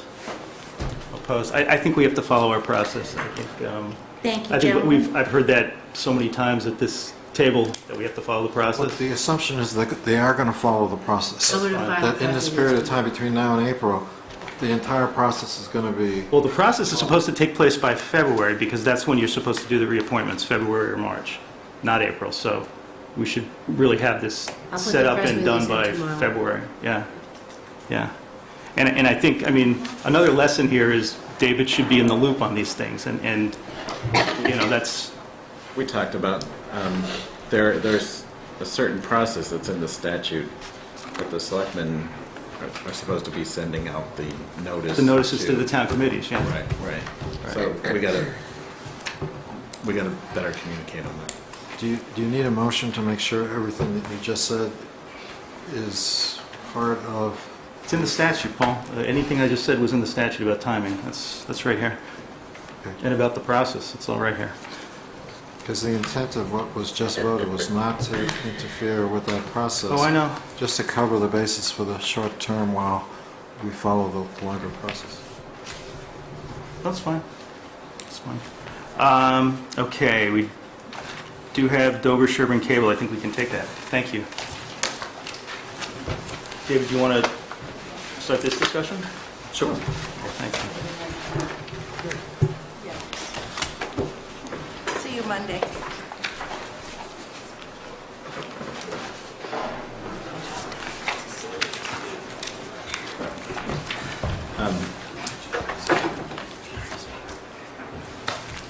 We have Dover Sherborn cable TV in here. If people don't know, Dover Sherborn cable TV, cable access TV, is a separate entity from the town. It's funded through the cable, a fee on top of your cable bill, and they provide programming that's on Comcast, Verizon, and for Dover and Sherborn. We recently had some equipment issues and some other questions that came up about DSC TV. So the selectmen asked me to invite you in and notify the public that this would be an opportunity that they could come in and ask any questions. So if you could, Doug and Mike and... Oh, okay. Yeah, we should probably introduce ourselves. Yes, if you could introduce yourself and then start from there. Okay, I'm Doug Ambos, Everett Street on Sherborn. Mike Klein, Executive Director, Dover Sherborn Cable TV. Art Crandall, Goulding Street West, Dover Sherborn Cable TV, President, Board of Directors. Great. So if anyone wants to bring up any issues of Sure. broadcast I'll just issues. Just start, and thank you for coming in and taking up your time in the evening to come in. We hadn't had a discussion for a while, I think, since we negotiated the last license, and so it had been a while, and we have had quite a number of kind of continuing, I'm not sure that they're the same equipment problem every week, but it seems like many weeks, if not almost every week, there's something that doesn't work that's supposed to work, that either interferes with the start of our meeting because the equipment doesn't get started, or prevents people at home from hearing, or prevents people on one of the cable networks from seeing, or today Rick told me there's no graphics capability because that piece of equipment burned out or broke a couple of weeks ago. So there's a little bit of frustration, I think, up at this table in terms of, one of the services the public access television is supposed to provide and does provide is access to meetings of government bodies, including the selectmen. I also know there are other bodies that are interested, I think, in having their meetings televised. Many other towns, I go to a lot of hearings in a lot of places around the state, many other towns have video for most boards meetings, or at least several boards meetings, and I know there are resource constraints, and I understand there's even personnel constraints. I know Rick is highly qualified and trained, but that it's hard to get people to show up at these evening meetings. So what we wanted to have was really a constructive discussion on how maybe things could be improved, what the constraints are maybe that you're facing, or the competing interests that you're facing, and then if there was anybody in town or on any of the other boards who wanted to be heard on those issues too, we invited them to come in. It doesn't seem like there's a large crowd, so maybe that's a good thing, but I know up here at the table we're concerned, and some of us have gotten complaints from others in town. So, anybody else have anything they want to add to that? No, I mean, I'll just say that this was sort of kicked off by a resident calling me who was very frustrated with, I think it was a couple weeks ago, we couldn't broadcast our meeting, and I said, well, you can look it up on YouTube. She says, well, I don't have YouTube, and then it sort of evolved into another discussion about the other boards as well, and so, I sort of explained to her the equipment went down. It was a pretty lame excuse, and so that got me thinking, what can we do to have a more robust system, and people do watch it, so. Yeah, I'd reiterate what you said. I've gotten calls from a couple of constituents who are, this is the way they try and stay on top of town business. So, and they're frustrated that they can't either watch it live or on tape delay. I guess has been a problem with some of the taping as well. So. And I would also say Rick is frustrated too. I know he is, and I know he's your employee, and I'm sure he complains to you when something is broken. But I do sympathize with him when he feels like he can't do his job because he's not able to use the pieces of equipment that he needs to do his job because they're broken or not available. So anyway, and I would open it up to you to respond or add any other information you want to give us. I share everybody's frustration. Rick and I have been really, trying to work hard to try and get everything back in order. And like you said, it seems like when one thing gets solved, another issue crops up. And I have gotten a couple of calls myself from some residents expressing their frustration. And I am flattered that people do watch. And we are, trying to take steps to improve the situation. We've temporarily fixed some issues, and we're working on fixing, the other issues that have cropped up over the past few meetings. What are the constraints or the problems that the equipment's facing? I mean, I understand, at least from some things Rick and others have said, some of that equipment's pretty old. It's not either repairable, or it's not, they don't make parts for it, or it's not available. I mean, is there any plan to upgrade the equipment to get more reliable equipment, and when can we hope to see that happen, and yes, how, et cetera? Yes, we are working on replacing a lot of the equipment in there. We're doing research right now, and then we're going to request that vendors submit proposals to us for replacement of some equipment. A lot of the equipment there has been in there quite a while now, so it definitely is time. The graphics system that you mentioned, we tried to get it fixed, but the company doesn't service the computer. I guess was bought 8 years ago, and they don't service anything over 5 years old. So we figured it was time to get a new one. And so, I mean, I assume you have a budget for things as part of the fees that you collect? Yep. I can share Sure, thanks, technically Doug. what we plan on doing. These robotic cameras and the controller are all standard definition. We can't broadcast to the town in anything but standard definition currently, but we should move to HD and then record that on YouTube and from our streaming back in the Dover studio so that people can see it in high definition. I'm sorry, Doug, but so we have it's the limitation of our equipment that we can't do it, or is it the limitation of our contracts? Cable vendors for local cable TV, even though they support high definition for all the rest of the subscriber stuff, the government channels, PEG access channels are still at standard definition. We have a rider from Comcast side letter saying they'll look into it with our last license going to HD. But there's actually Mass Access, which is an organization of public access television throughout the state. They're working on submitting a bill to the state legislature with a couple of provisions, and one of them is that all public education and government channel programming be offered in high definition. So it was submitted last year, and it was defeated. I think it was narrowly defeated. So they're going to try and resubmit it again this year. So we'd like any definition, but if you can get definitions. I was trying to describe the requirements gathering. We're trying to look ahead. So the plan I'm going to propose to the board, and we do have a budget to cover stuff like this for this purpose, is to replace these robotic cameras with HD, buy a new mixer, switcher to go in there, basically replace almost everything in the closet, including this character generator that's missing to put titles on. And like Mike said, that'll go out to bid.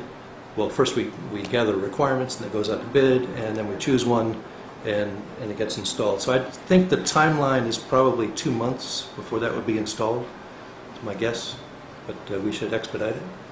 And there's no real reason not to do it. We knew the equipment was wearing out. We had put money aside for the purpose, and this is a good time to do it.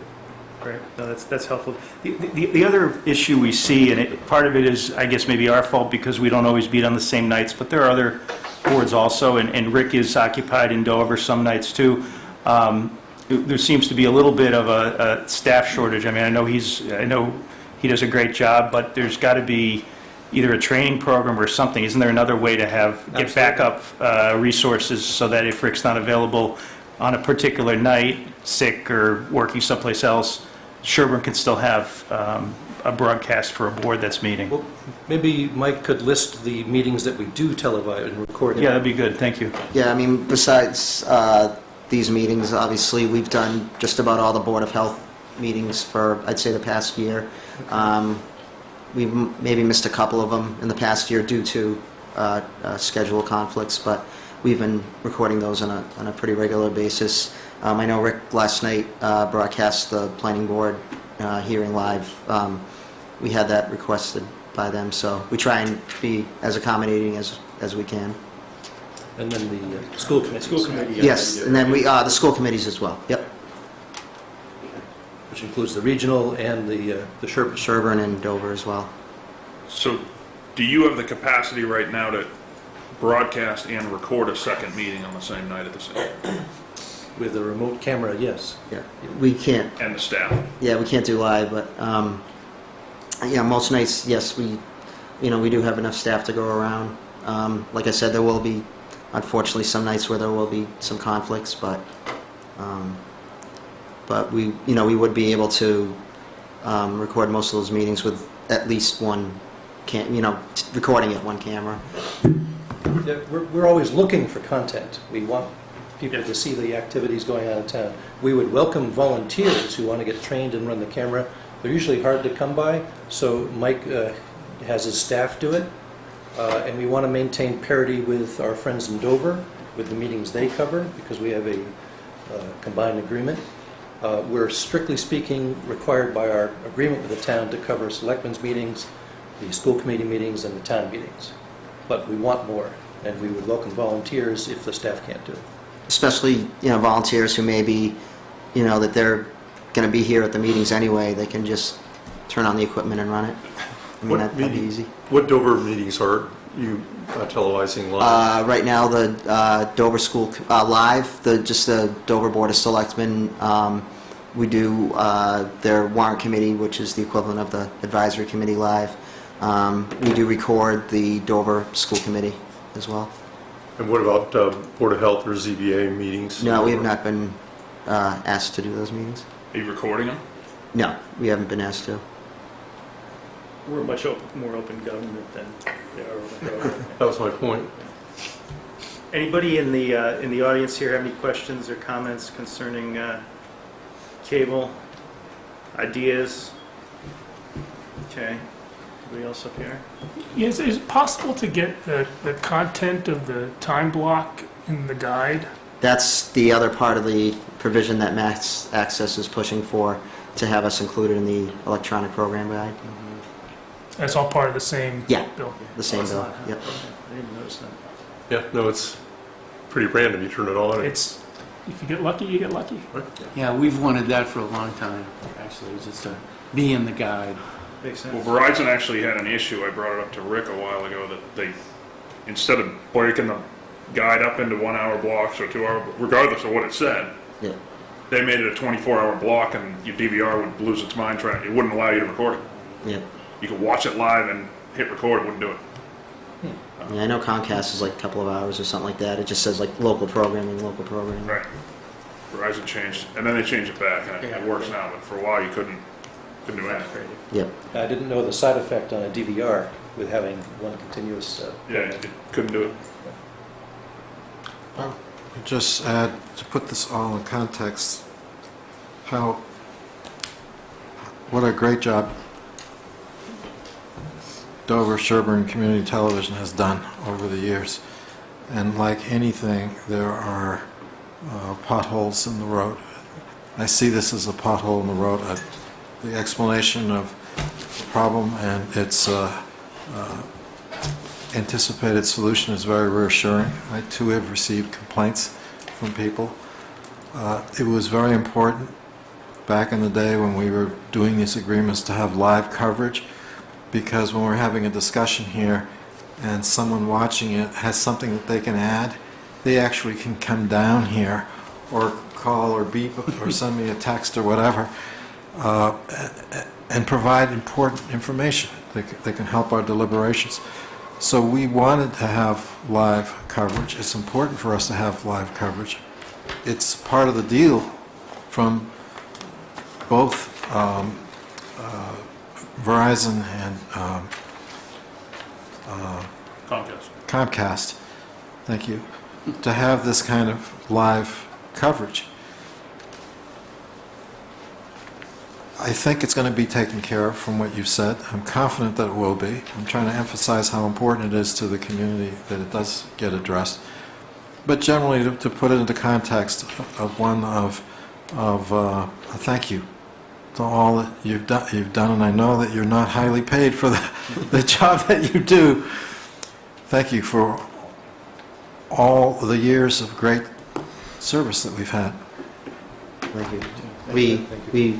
We love serving the people, and we share your frustration and everything. It's especially the last couple of months. It's just been very frustrating, trying to get everything fixed. But at least now, we've temporarily fixed it that we can go live and we can show programming. So we're definitely taking a step in the right direction.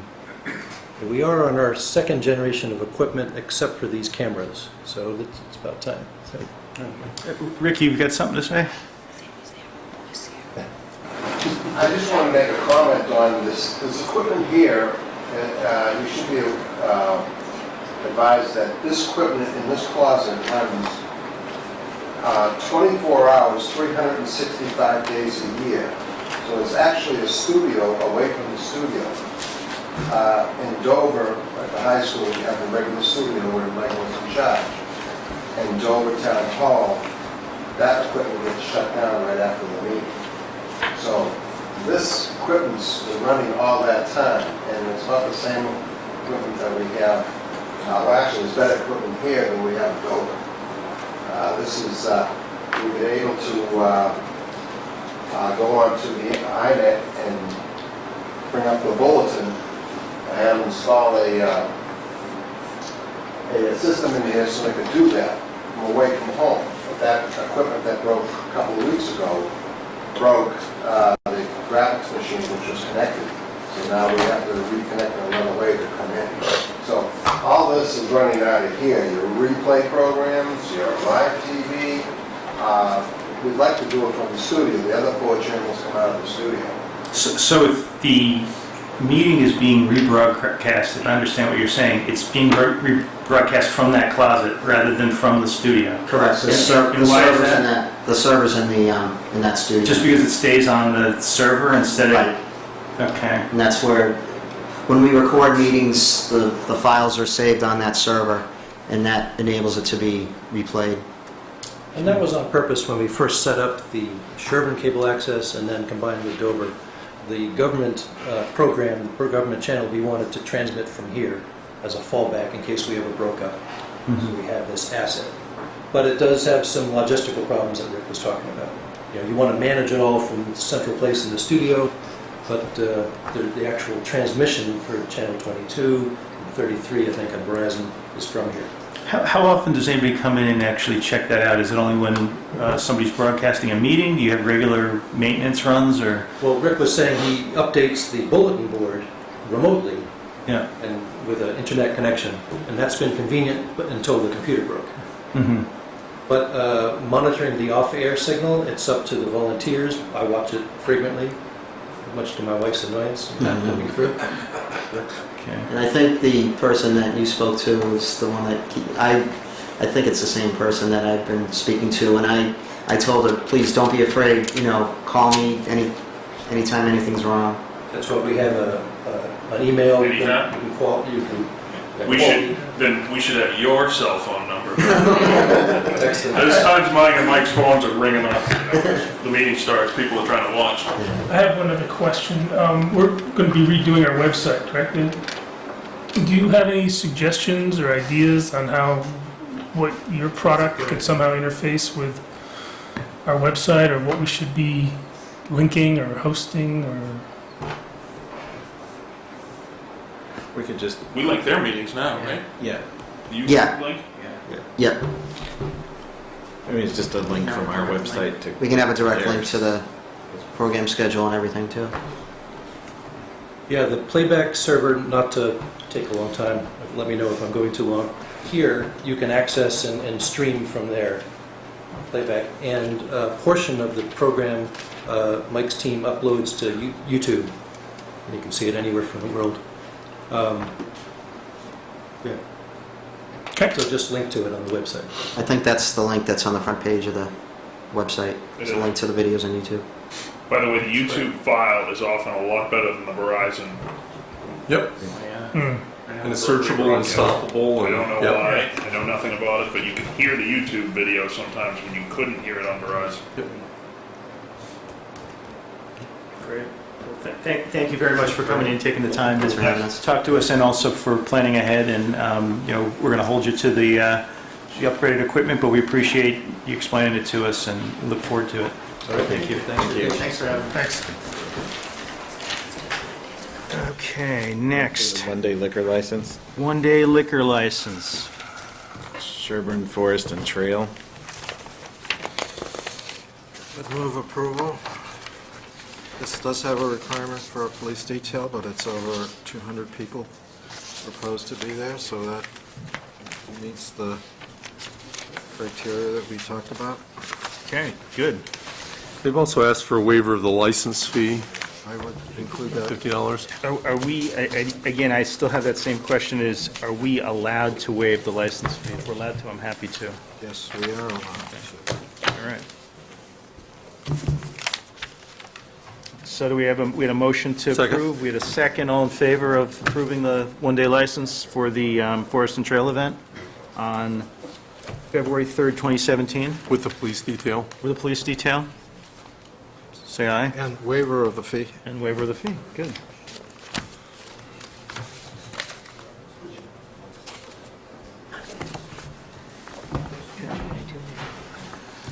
So Diane, you got all those conditions, right? Yes. Perfect.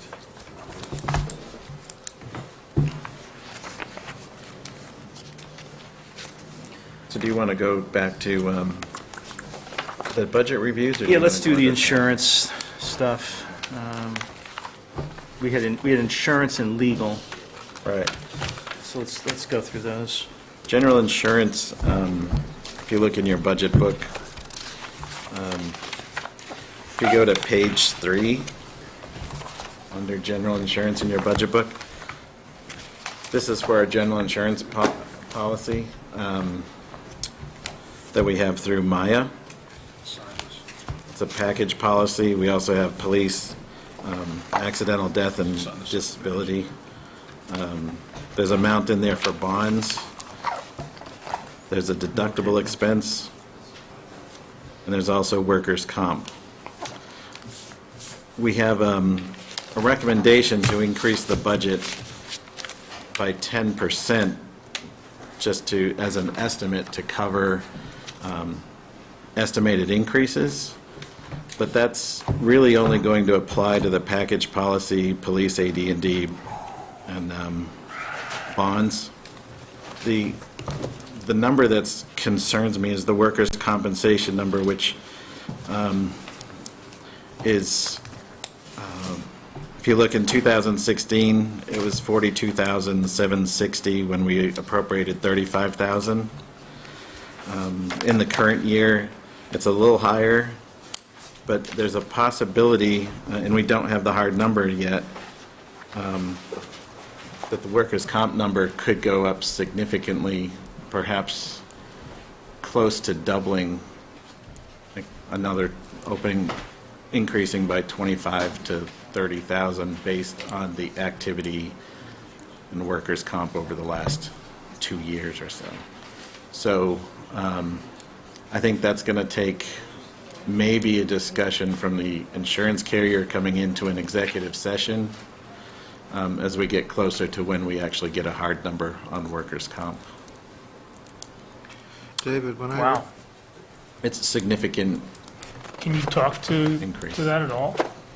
Well, workers' comp is injured employees, so that's about it. Well, can you talk about how many cases we had and how many we have now, or? I don't have the loss runs, but I can forward them to the selectmen, not as a public document with the with names and all that on it. But sometimes it's helpful to pull the insurance person in and walk through the loss runs to see what's going on and if it's avoidable, or if it's a trend that something can be done, or is it just bad luck? I'm sure some of it's avoidable, just in my experience. The police AD&D, we spent 32 in 2016, and do you think we're going to need this 57? That's cooking company, correct? Yeah. The three-year actual's running at 50% of that. And you look at the three-year actual for all of the insurance, it's running almost 20% below the budgeted amount. Right. The 3-year actual includes a zero, though. 2014 had nothing. So you really can't use that. If you look at the bottom line amount, it's been covering it. But we should, it's probably best to have them come in and go through that. 3 of the general insurance tab. It's 3. If you look at police AD&D in 2015 actual, it says 52,000 or 51,898. And then the 2016 was 32,183. And the appropriation for the current year was 57. So we would really need them to explain what affects that so quickly to go up and down. Well, Why would it jump Sean's back point down? of it being a 0 in 14, is it really a 0, or do we just not have the figure? No, they used to charge the cost to one line instead of breaking them out. So we're trying to break them out and understand what. It was in the package number. This is in the package number, right? I get that, but so the 3-year actual average numbers are wrong then, Yeah, you gotta because throw it away when there's 2 of 3 years. those are kind of meaningless, so. Not for the total amount. If you look at all in. No, but it is for the 3-year average. It is for the You 3-year can't average 2 of any of 3 these other two. No, but the totals. But the If you look at the total total is line. Understood, the total's okay, I got That's that. 19% under for that 3-year actual average. So I'm not sure about a 10% increase when we've been running close to 20% under. It's 19% under on what, Chuck, on 16, is that what you're saying? 3-year actual average has, oh, wait, I'm sorry. Yeah, it's below any year, because you're taking a 0 in your average. No, you've got 163, 172, 176. Yeah, so it's less than 19%. You're right, Mike. It's like, yeah, no, it's never mind. close to 19%. Yeah. It's close to 19%, 14 Chuck, anyway. yeah. Some of this, what happens is when we actually get our bill, we have, I think it's 1.5% we take off for the paying it in cash in the first month in July when we get the bill. We also get the Maya credits calculated, and that reduces some of the payment on the bill. So this doesn't necessarily reflect what was billed to us. It's what we actually paid. But we can't bank on the Maya credits. We can bank on the cash payment, but we don't know what we'll get off the bill on the Maya credits when they come in. Well, that's what I wanted to ask, if I could. Which one of these policies are Maya policies? The package policy. The package policy? Because remember that, Yeah, and workers' comp. and the workers' comp? Yes. So this is the way these are written out, though, because of that averaging, the workers' comp and these other numbers are too low. Yeah, you can't use that 3-year average at all. I don't know why our request is in the same categories, because those numbers are all obviously not accurate. The total may be accurate, but I don't, the sub lines are not. Do we have 2014 budget, 2015 budget? We have the actuals listed here, but we don't have the appropriated amount. I think what David's saying is we didn't appropriate police or bonds or workers' comp separately that year. It I was just all- want the it was all total, I rolled want the in. bottom line appropriation. What was budgeted There's still in an actual 2014? cost that can be pulled out, though. Those are listed. The actuals for 14 and 15 are listed. What we don't have is the appropriated amount. Maybe we're looking at a different sheet. For 2016, the appropriation and the actuals were off by about 20%, but that's, you know, an N of 1. I'd like to see the 3-year numbers. Police AD&D, 2014 actual, there's a line through it. Right? Yeah, Sean, I'm looking at the total number at the very bottom. But again, the 163. total actual of 163,000 has a 0 for police A&D&D. Because the police. That's because it's in the package I know, policy. so you can't average. So then why are we 3 asking for years. 113 for the package policy this year instead of the, 95 or whatever we actually spent last year? Right, in that's the 16? And why aren't we asking for more for, workers' comp? We're asking for 34, even though we know we spent 42 in 2016. We should be able to shift some of that to the workers' comp, but it's, It's kind of hard to tell what this means. well, it used to just be one line, and we're trying to get it in the correct place. But the over 18 time. request doesn't bear on 17 or 16 at all, so that's what I'm trying to figure out. And I think everybody else up here is recognizing some aspect of that same issue. And when's the last time we bid this? We started pulling it together last year, and the bid wasn't submitted by the other company in time. There's no auto insurance? In the, it's in the package policy. So let me ask it another way. So how long have we been with this company, with Maya? We've been with Maya since I've been here, 12 years. Oh. But we put it out last year. Well, we got a requested, late bid and a no bid, right? we requested a competitive bid from another company. So basically, there are 3 companies, competitive companies in Massachusetts, as Travelers, Maya, and I can't remember the other one. And it used to be starting with M. Anyway, so we selected an agent that does the insurance for the community center to go out and see what they could put together for a competitive bid. Of those 2 other non-Maya entities, only one was willing to give us a bid or work towards a bid. The other company was interested more in higher, larger towns, I guess. So we did quite a bit of work of supplying information for 3 months. Yeah, a lot of information. They came in, met with department heads, and we were trying to get a quote. We did not get a quote.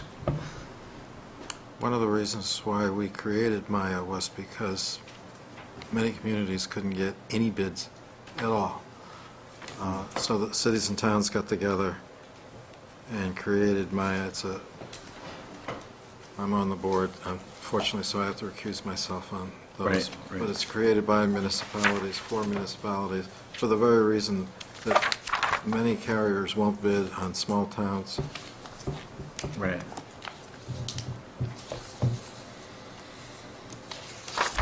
My experience in larger towns they are more interested in bidding on a larger town.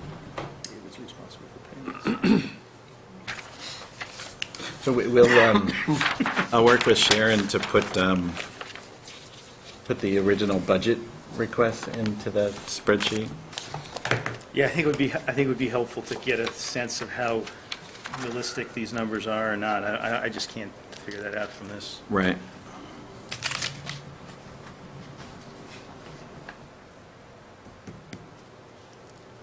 It doesn't look great.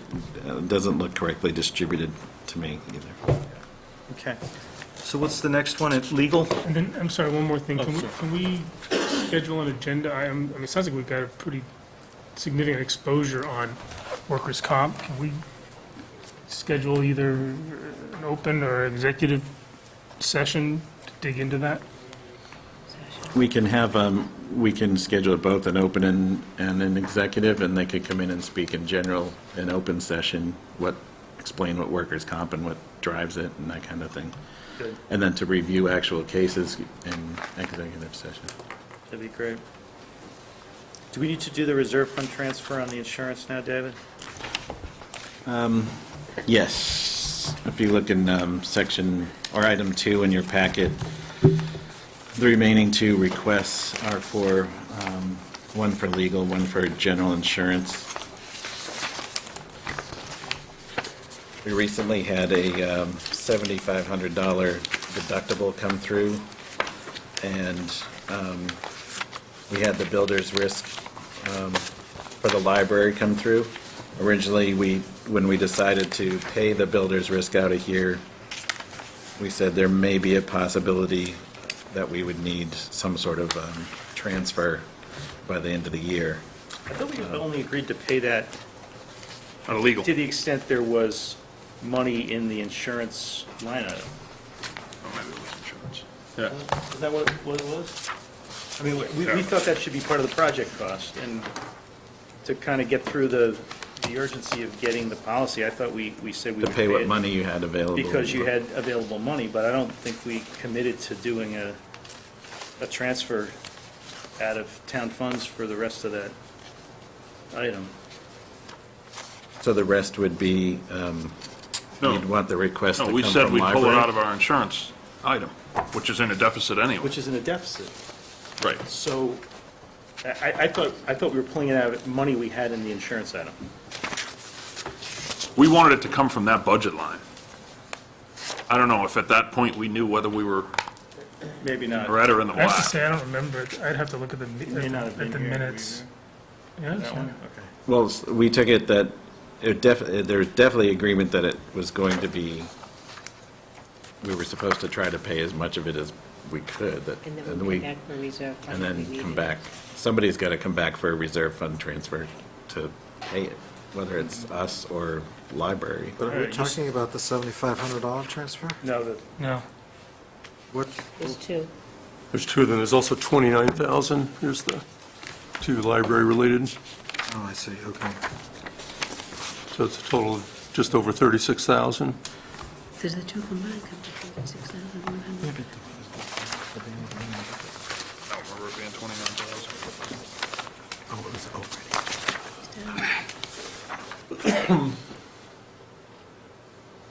This negative 12 was That was the, yeah. the one that was Yeah. paid. Right. So if the, just let me think out loud, I apologize. If the builder's risk was paid at the 28,695 and it created a deficit of 12,7, then we should only be requesting 19. Yeah, I was going to say 20,000. that Well, but you also need the 75. you've already paid it out of the line item, and you have a Right. deficit of 12,000. Right. So the amount Only requested thing- should be, We don't want the whole thing back. We need to cover the deficit that already exists, plus we need to cover the Maya 7,500. payment of 7,500. Okay. So that's at 19,000, 20,000. It's basically 20,000. 20,200, yep. Right. David, was So there? how do you get to 36? I added, because I was looking for the reserve fund for the total. She was restoring the I was restored, yeah. total for the builder's risk plus the Maya. So we had Deductible. 1,250 appropriated for deductible. Was that already used, or was just grabbed? It's used. It was used for a deductible, or was just grabbed for some other purpose? No, I think we already had it for a deductible. Okay, all right. The 7,500 just is not for vehicle property damage. It's for a legal case, defense.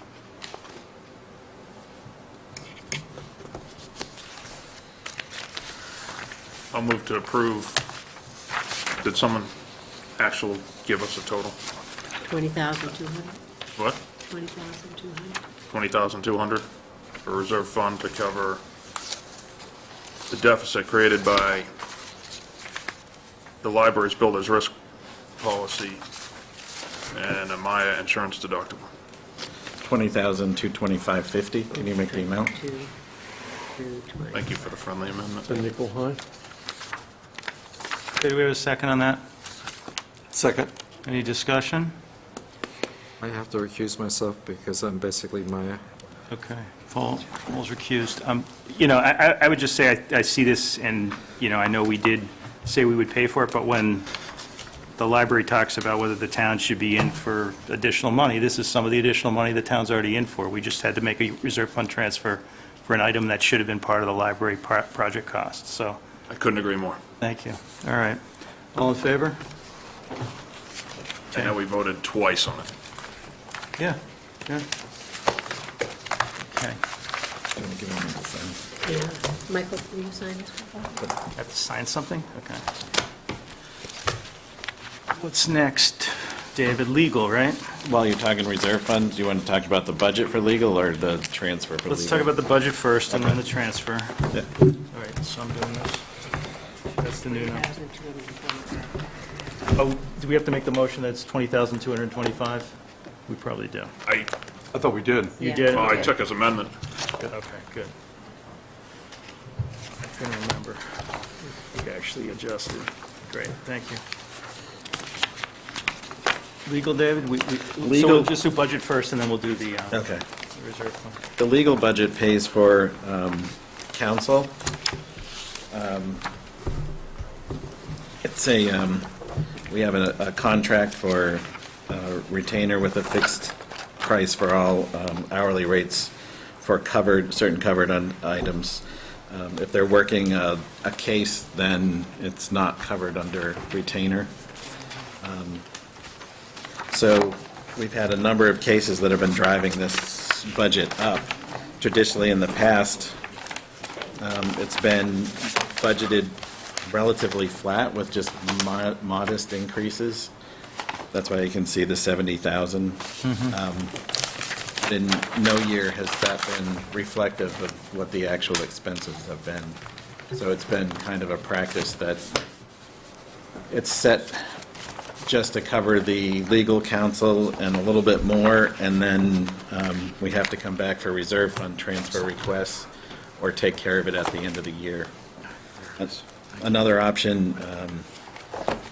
When you have something that's an award for a lost case or a settlement or something, that can be placed on the commitment for the following year to be. Does that ever happen?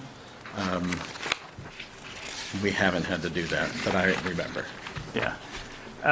If I remember from our meeting, one of the advisory meetings, I think there was a comment, George or someone commented that they thought this number was too low and probably needed to be a little more realistic. Maybe it was Ben Williams. Somebody was observing that we go over every year, and it's, you know, it's one thing not to budget the full amount, but yeah, every year. It probably makes sense to budget a little bit more than we have the last couple of years. And I know we did that. We cut it back at one point to save on the budget, but we always Between the overspend. 40Bs, this year, the fields and the general chemical, we've incurred a lot of costs for. If you look in, we had the breakdown in the Yeah. packet. Okay. Yeah, I saw that. And this includes everything, right? This includes also labor council and anything else? Okay. And David, when we get public records requests, are those, and when town council provides us advice on what's confidential or subject to records disclosure, is that part of the retainer, or is that an add-on item? From what I understand, like if we have an information request that comes in and we talk to council for advice on the public records law, that it would be within the retainer. Okay. But if they're actually working an information request because either it's been a complaint to the Secretary of State, or we've had to get in an argument with the person that we sent the information to, if we've required counsel to be involved, then it's not going to be under the retainer. Okay. So, and due to the recent changes in the public records access laws, we might see that more often. It's much easier for someone to make records requests, file complaints that we weren't compliant, and tie us up, which we've seen in the first month of the law. Right, right. So any more discussion on this item? Yeah, I mean, I've always been an advocate for budgeting this low and then making up the difference, but maybe we ought to adopt some sort of percentage of the previous year's actual, that would just automatically set it and would be self-correcting over time. The problem with that this year is that there were a lot of essentially,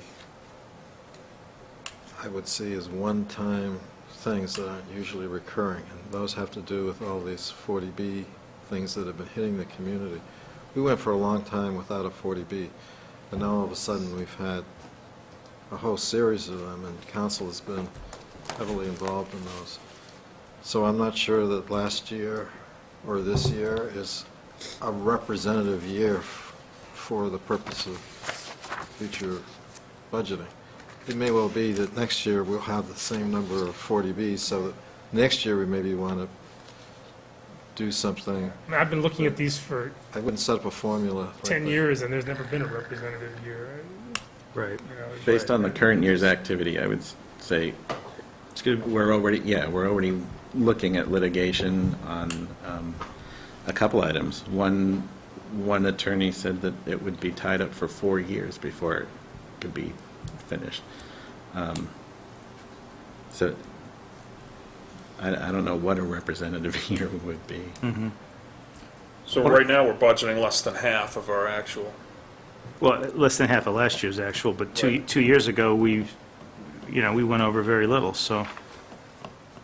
I don't anticipate it going down, though. I mean, between, Not this year. Not next year. not next year, the 40Bs and General Chemical's still going, too. The Board of Health and Concom both have asked us to fund fairly expensive expertise. So what do we want to do? Do we want to?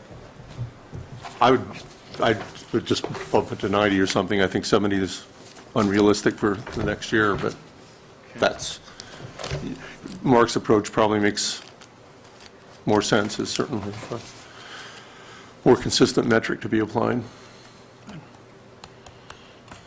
I have to recuse myself because I'm the lawyer for our town council in connection with her work for another town, her hometown.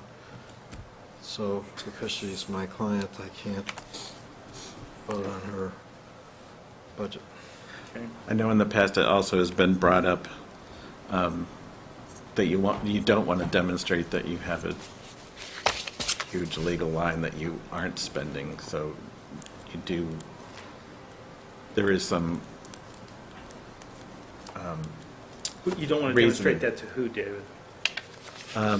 Anyone who's looking at the town as Some psychological anchoring. pockets and. I would say it almost works the other way around. Yeah, I would argue the reverse. Well, it depends who. Well, When you're taking them. I've got the funds to fight you. I agree with you completely. I think budgeting low gives the impression that you're resource poor and you're going to settle for, real short dollars. I would agree with that. I just hadn't heard that argument. But I just made the I argument. thought we might have a different line item that was outside of this budget that was for professional services that would cover more than just legal. You mean instead of a legal budget, do it as a general professional service? Yeah, and it may very well, It's actually it might broad be enough. legal, but some of it is consulting services. It actually is, the line item is contractual services. So probably. So is that what we used for the consultants for General Chemical? And Yep, so it still falls under that. yep. Is that part of the 177? Oh, that was last year. Was that, the consultants were last year, though? Right. It's all under the legal budget. It's just called contractual Okay. services. But I don't know. I kind of agree with Chuck. Pick a number and just go in with that number, and pretty much any number we pick in the range Chuck talked about is reasonable, given. I think if you look at where the things are. 2015 actual of 90, you can. That's a justifiable. It's never been lower than 90 for 3 years, so. And it was almost double that last year. And it's headed there this year.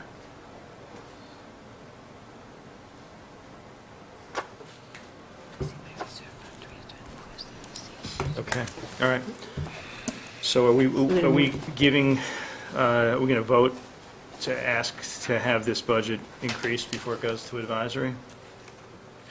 Or before we have our next discussion with advisory, I should say? So you want a motion to change the number to 90? Do you? Mark? I don't need one. I'll move for it. Why don't we just do them all at the same time? I'll just increase Okay. it. Yeah.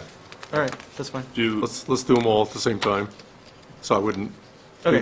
treat this one. Yeah, but don't we have the opportunity that if we suggest this, advisory's going to see it and have some input back at us? Or When we pull out, when Sharon and I look at the Board of Selectmen model, I'm just going to add it.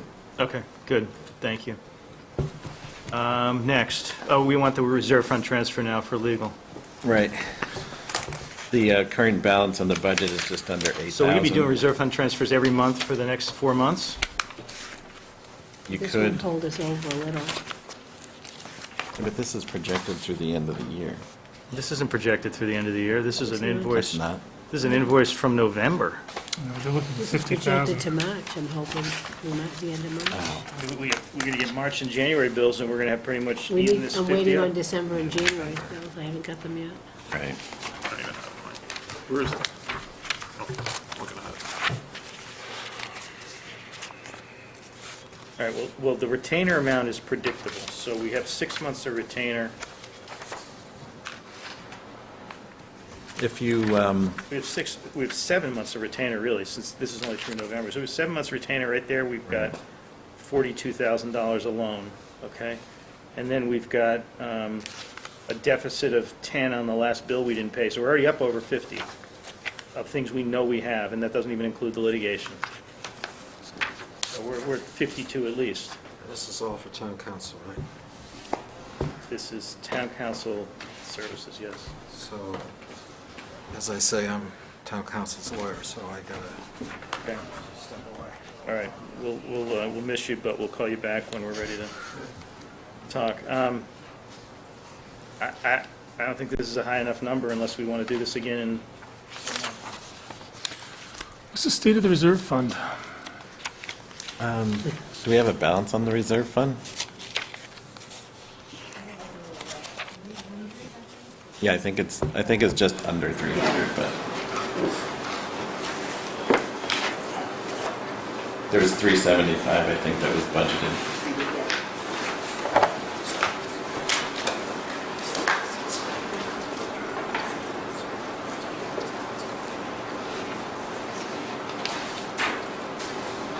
Why is the legal bill coming out of the library? I mean, what's the library project legal bill coming out of legal instead of library project?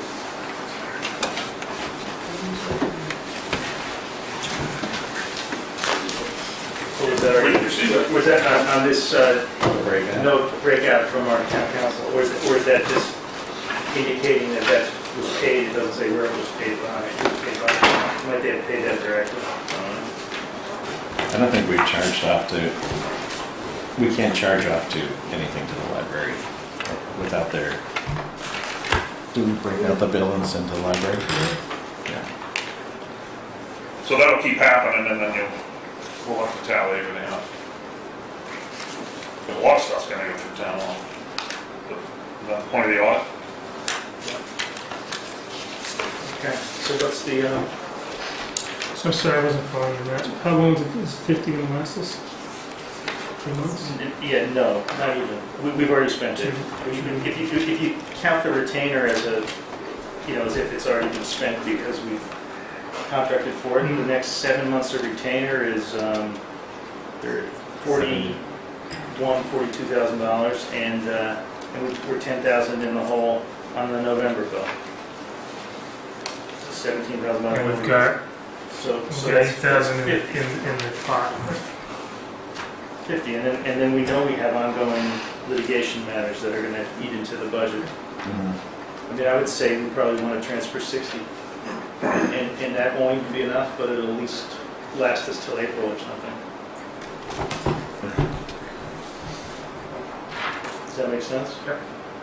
Hope it lasts us till April. Yeah, because you're right, the retainers almost 41 for the rest of the year, so. Yeah, 41 plus 9.8 is 50,800 And and... we're 10 in the hole, so, yeah, let's do 60 at this Okay. point. We're gonna do it again, Yeah. not 60, but. All right, so motion to approve a $60,000 So reserve moved. transfer. Second? All in favor? And somebody should talk to advisory and let them know why we're doing it this way. Unless they're watching.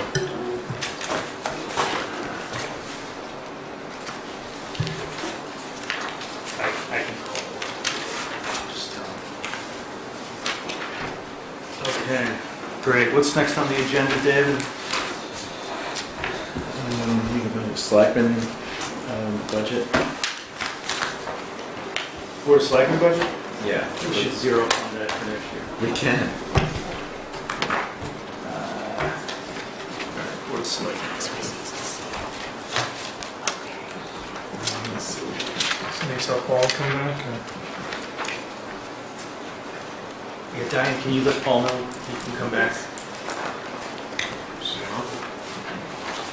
Okay, and these are, this is basically, this is just cost of living increase or COLA 2% on the salaries, right? Yeah, I need to.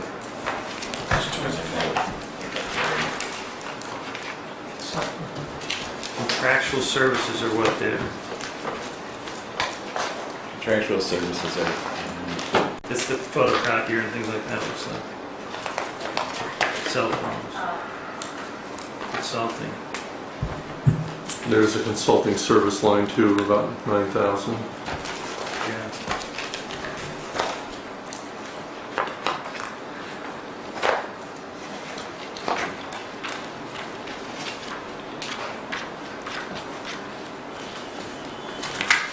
I had a breakout in your packet, didn't I? I saw it on calendar. David, should there have been a 2% COLA for senior citizen tax credit? I thought that was a fixed price arrangement. X dollars per yeah, hour. it is. Why would we increase that 2%? Fixed $11,000. Well, is there going to be increased usage? I don't think there is. I'd be inclined to not increase that one. It's a fixed fee and it moves, it's gotta be. I'd say the same number of hours, same cost per hour. Let's just leave it at the same number. Or even less. The actual in 2016 was only 8,200. Do we have to appropriate 11,300? Because I don't know. That we're using it. Yeah, I'm always getting a request from the senior to be part of the senior tax program. But how come we haven't spent the money in any year that's been appropriated, right? Well, we've probably come very close, maybe. No, in 16 we spent 8,200 out of 11,200. Oh, you said we had a number of seniors who died. Right. In 16, is that what you're talking about? Yes, who passed away. In fiscal 16? Yes. Yeah. And so now you say it's more used? Well, I just signed 2 people up recently. Okay. So I don't really want to turn people away. I don't think you'd have to, but we just don't want to overfund it. So I guess what I was saying was let's put it back where it was last year. Same number of hours, It was same $11,000 cost. last year. 11,388. Yes. Yeah. That would be my recommendation. I don't see that one as one we need to increase by a COLA. It looks like it was probably 11,000 at one point. It was a straight 11,000. All right, well, let's just leave it where it was then. 11,388 was last year. That's my recommendation anyway. Are others okay with that? So how much are we over guidance? On overall and all the Yeah, selectmen budgets? over on, well, no, on this one, Selectmen. Well, the guidance is level funded. So this one looks like 5,200. And what's that made up of, Dave? Or what are the big items on that?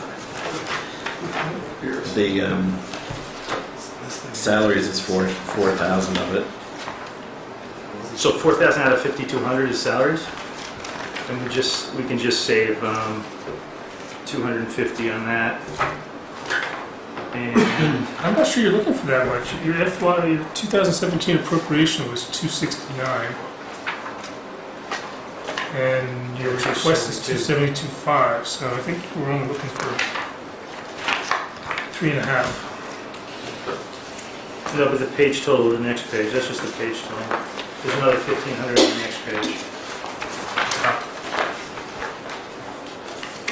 And that is outside secretarial of 1,500.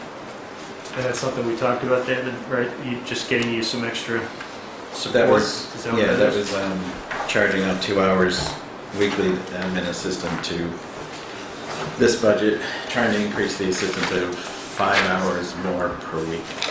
And- 2 hours will be charged here, and some to Farm Pond, and CM&D is, And the which Z- is already budgeted. And ZBA is looking for another 1,500 minutes. Right, ZBA is looking for. That's a different item though, right? ZBA is not on this particular budget we're looking at now, is it? Is there a separate zoning board budget or not? No, we It pay. actually comes out of Is that us? Mark, what's the overall guidance, 2%? No, that's salary is 2%. Just salary, okay. Overall guidance is flat. I noticed the line item for Vets on Memorial Day. For what? Oh yeah, why is that in there? Yeah. It's zero now. It's zero. For what? Oh, yes, okay, so we moved it out of our budget, and we put it Yes, into the to Vets that. budget. Yeah, I did exactly the same thing. Yeah. Okay.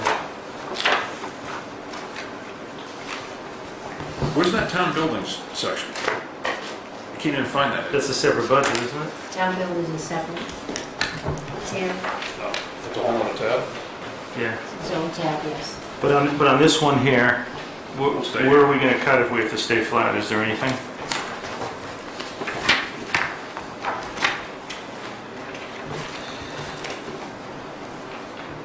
What's the $200 consulting service online, 5380, David?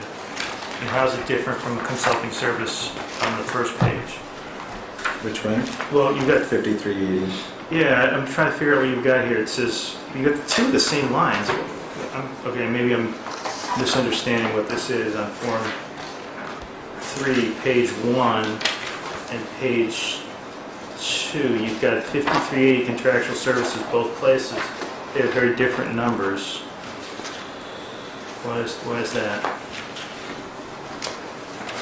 You're looking at 14,000 is the request on Well, page 2, and Page 2 is 12,350 is. consulting services on page, no, what are you talking about? Page 2, the line for consulting services is 9,000 as the request.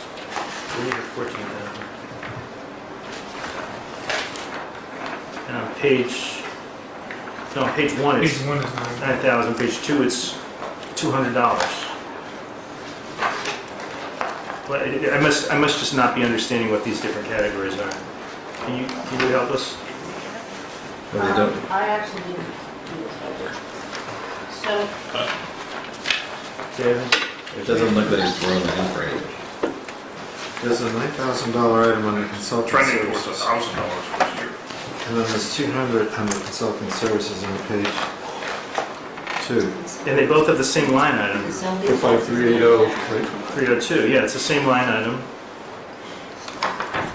Is there anything else that's messed up on that? Do you see what we're talking about? Consulting. It's 5380-0302. The numbers are different on page 3 and page 4. Like way different, way different. 9,000 on page 3, 200 on page 4. It's 200 over here. Contractual services for consulting. And the same thing with dues and subscriptions, you've got a duplicate entry, but you didn't budget anything for this year. Postages on both pages are different numbers. We can't do this budget, you just gotta fix the budget, David. Okay, let's do that on the 9th of February. I have no idea what happened. It's a mess. What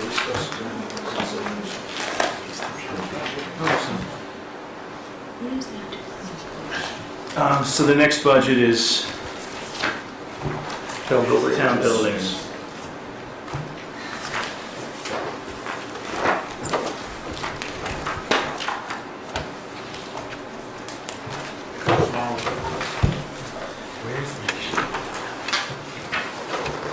Town buildings. Tab's kind of in the middle of the book. I mean, packet. what's going on with this town buildings budget? It looks like it's flat. No, if you look at the last page, we were requesting to add on top of the level funding, 2 additional positions. One is the facilities supervisor, part-time, 18 hours per week at $30.50 per hour. The other was a maintenance custodial position at 10 hours per week at $15 per hour. That doesn't show up on these sheets. No, we don't, we were told not to touch the numbers. We were told just to add in one at the back. We were told Not to actually go in and touch any of the numbers. and they were trying to compile these types of budget enhancements as separate, Oh, I see it. adding them up separately. In really tiny little writing. Yeah, and so what's the number though, David? What's the number of this? Just The first one is 36,036. Did you have to multiply that out? It's not on here. I did it, the number of hours per the hourly rate times 52 weeks. The second one is $7,800. 36,036 on the first one. So we got another $44,000 that we're asking for. On top of, our land management costs are going up a lot. Chuck, what was your second number? 7,800. 36,036, Yep. 7,800. Thank you. You might So sound I like- guess my reaction when I, Well, no, we also have land, I mean, town assets, town resources, we got what, conservation law. I mean, there's certainly demand for this, but my reaction when I read this was it seems like we've got an awful lot of supervision and not a lot of people doing work. Well, hopefully the supervisor's going to do some work that we might be normally contracting out to. Also, I think in the library budget, they're asking for a half-time custodial position.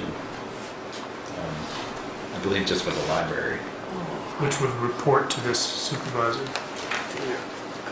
When I brought up, I don't think that that's been clarified whether that person would report to this person. A half-time custodial supervisor for the library?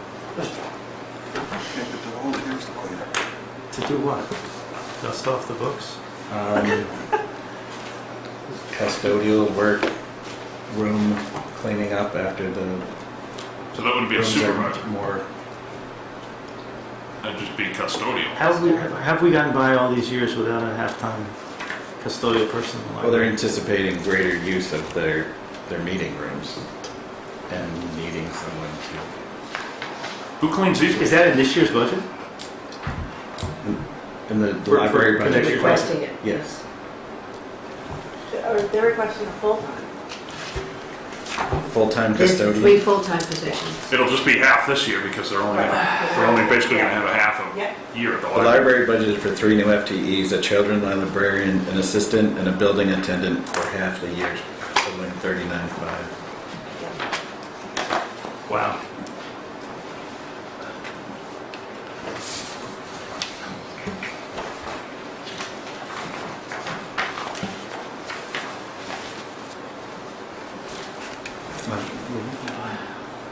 This person would have maintenance contract. Well, we're hoping that maybe the part-time custodian might eliminate the service contract we have with the cleaning company right now. Which is what, 8 or 12. Or we could increase the cleaning company's service contract to cover the library. They're not gonna be able to do what the library They is do go expecting out to that the position to library do. now. They do the library. But you would anticipate some savings from this facility supervisor position, right? In terms of negotiating contracts or approving maintenance, and can we identify some of that and build that in as well? Some offsets here? Well, the problem is the facility supervisor is actually the prelude to the massive ask that's gonna go on with the capital. Because you can't ask for anywhere close to the capital we're gonna talk about without having that, or it begs the question, But who's that's not actually mutually, gonna... but that's not mutually exclusive. That doesn't mean we couldn't have savings in other areas that we have as well. You'd have to The only understand thing your short numbers. savings is the maintenance contract. But that's with the custodial person. You know what I think? I think we're gonna have to talk about this the next time anyway, so let's talk about it the next time. We're on the we're basically through 7:20 and it's 8:45. We got a lot of stuff on this agenda. I'd like to move on, since we have the planning board here, if we could start the zoning bylaw discussion. Who's going to go? He's racing after them? Good, thanks, John. We'll do the proclamations while we're waiting. Okay, all in favor of the proclamation? Second time that's been voted. What agenda item? Please go. I mean, I still make Paul read it. No? I think he read them when he was out of the room. Did he? All right, great. Maybe just read the names. We'll move approval of proclamations for Keith Thomas Brockway and Hunter Lee Gregory, who have both achieved the rank of Eagle Scout. Second. All in favor? Congratulations to both of them. John and Gino, thank you. Gino's wearing his marijuana green sweater, just I want that noted for the record. Who's televised? We don't know. We have no way of knowing that. We hope so.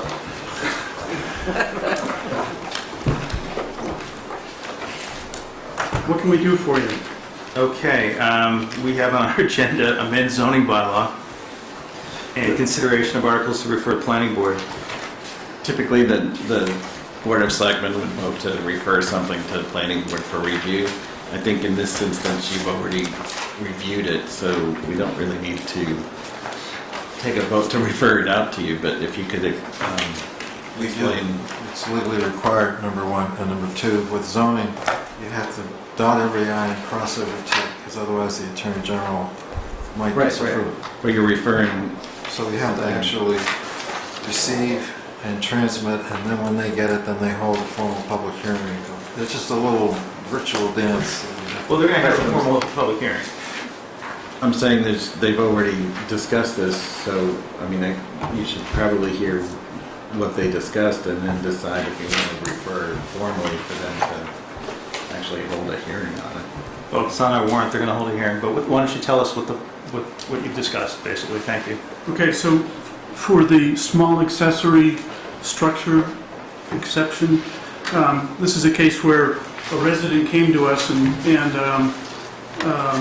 wanted to put in a shed close to his the side of his lot, and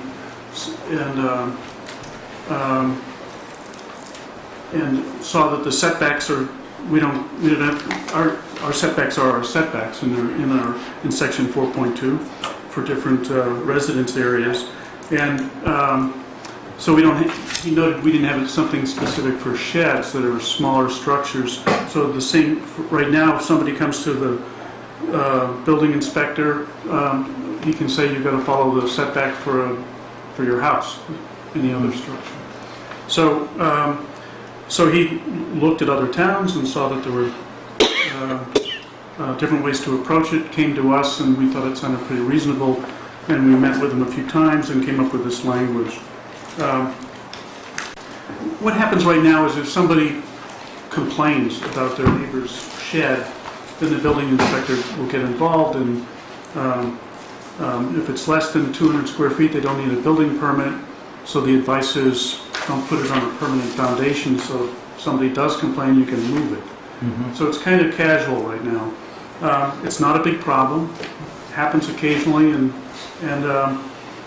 that's kind of how it's dealt with now. So we think this formalizes it, and it makes a lot of sense.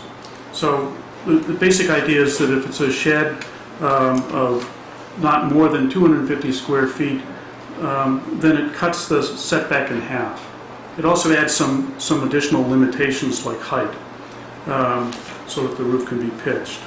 And it specifies it can't be used for parking or storage of automobiles, and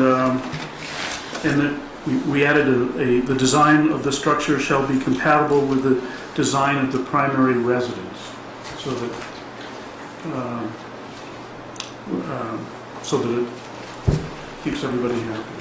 So if you live in a brick house, you need a brick shed? It has to be compatible, that's what we didn't say, it had to be the same. I don't know what that means. Yeah, so that, the idea is to allow some judgment. If someone wants to put up a bright orange metal building, Careful, I live next door. well, that's why, and it's nice though, right? So, But it allows some, the building inspector to use some judgment. It gives you some recourse. seems almost unconstitutionally vague when you just say compatible with the house. You don't really give them any guidance. Why did you pick 250 square feet, which is pretty huge? That's 25 by 10. You can't use it as a garage, but I don't know what else you would use it for if it's that big. This is not your backyard tool shed. Well, actually, we came up with that number because it's used elsewhere, but also because the citizen that came to us, that's the number he used for his lawn equipment and things that he wanted to store there. So we thought that was a maximum. He also said that was the maximum size you could order to be delivered and not build on site. But it's not a magic number. It seems like a big number. I'm just reacting because it's the first I've really thought about this, but it seems like a big number compared to what you think of as a shed, and having half the required setback seems like a big setback. I mean, I don't know why you couldn't put a smaller shed 10 feet from the property line or 5 feet from the property line in most instances and still have it be okay. I mean, it's a really good point that we don't have special setbacks, but part of the problem is if you wanted to do something like that, you'd need a variance, right? If you wanted to do something, so if the setback's 40 feet and you want to do 20 feet, you could do it under your bylaw, but if you wanted to do 10 feet, you'd need a variance. It seems like you ought to be able to put a small shed. Which they won't grant right now. Right. You ought to be able to put a small shed. So I guess what I'm saying is, I think you're fixing a problem for the guy who proposed this to you, but I'm not sure you're fixing the problem of the fact that our town doesn't have good setback provisions for small accessory sheds. Well, I think this does both, but no, I understand. You could do something smaller, but then you'd still have to be 20 feet or whatever it is, half the distance to the sideline. Yeah. Does 25 by 10 even cover a one-car garage? I'm not sure that it does. It's 25 feet by 10 feet. Yeah, 25 by 10, so That fits a car. that's probably a one-car garage. That is about one. 10's a little narrow, but Yeah. usually for the car. But the provision is to, you wouldn't actually build 25 by 10. It's an awkward shape. Of course, the garage is only 20 feet and had 2 cars in it. I thought he had written something different with a range, didn't he? No, his was Half the height. slightly different, but it was very similar to this. Right, I mean, it's interesting. I mean, we need something because you shouldn't have to stay 40 feet from a side setback. Right. Well, I think what happens now is 200 square foot shed. people do things, and then if somebody complains, then what do you do? And so I think this will give us a good, I think it's a good tool. If you think you want to make it closer for smaller buildings and stuff, I think we don't need to. We don't have that small lots. Maybe. I don't know, so we should do something. I mean, People just violate it all the time. No, I get it. And you're the guy who's always talking about how expensive it is to live in Sherborn too. And this will accommodate people, but only if they have a really nice, expensive shed that they want to put It will in. accommodate you if you have a cheap shed. Will it? Go build it out of sticks, but now you can at least go half of the setback. Doesn't that You have don't a have to special build roof or that. something? Didn't you read something about the roof? Well, we put a height limit on it. We said that its maximum height is 1 story or 1.5 stories to allow for a pitched roof, and its height Oh, shall allow not- for a pitched roof. Okay, Yeah, that's and fine. its height They shall don't not want the exceed. tower over. Gotcha. No, that's fine. I misunderstood. I thought you required a pitched roof, which... No. No, but the way they wrote that, if you live in a contemporary with a flat roof, then your shed should have a flat roof. That's the I problem. think so. didn't like Well, And I a lot of think- glass too. Right. I mean, we put in the design of the structure shall be compatible with the design of the primary residence, so that there was some control over what it looked like, but it's vague. So we can take that out and you I just think don't that's have inviting control. a lawsuit from the first person who gets turned down for their shed because it's not compatible with their house, but that's just me, you know. I think it's a risk, let's put it that way. Yeah. All right, what's the next one?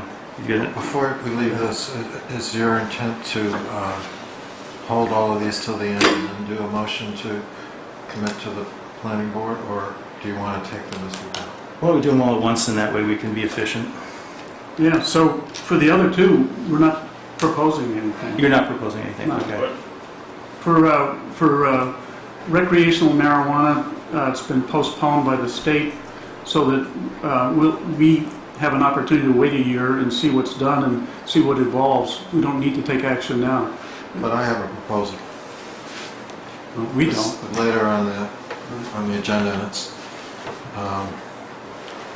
I would point out that a number of communities have voted moratorium on marijuana sales, and the Attorney General has approved those in view of the state's extension of time.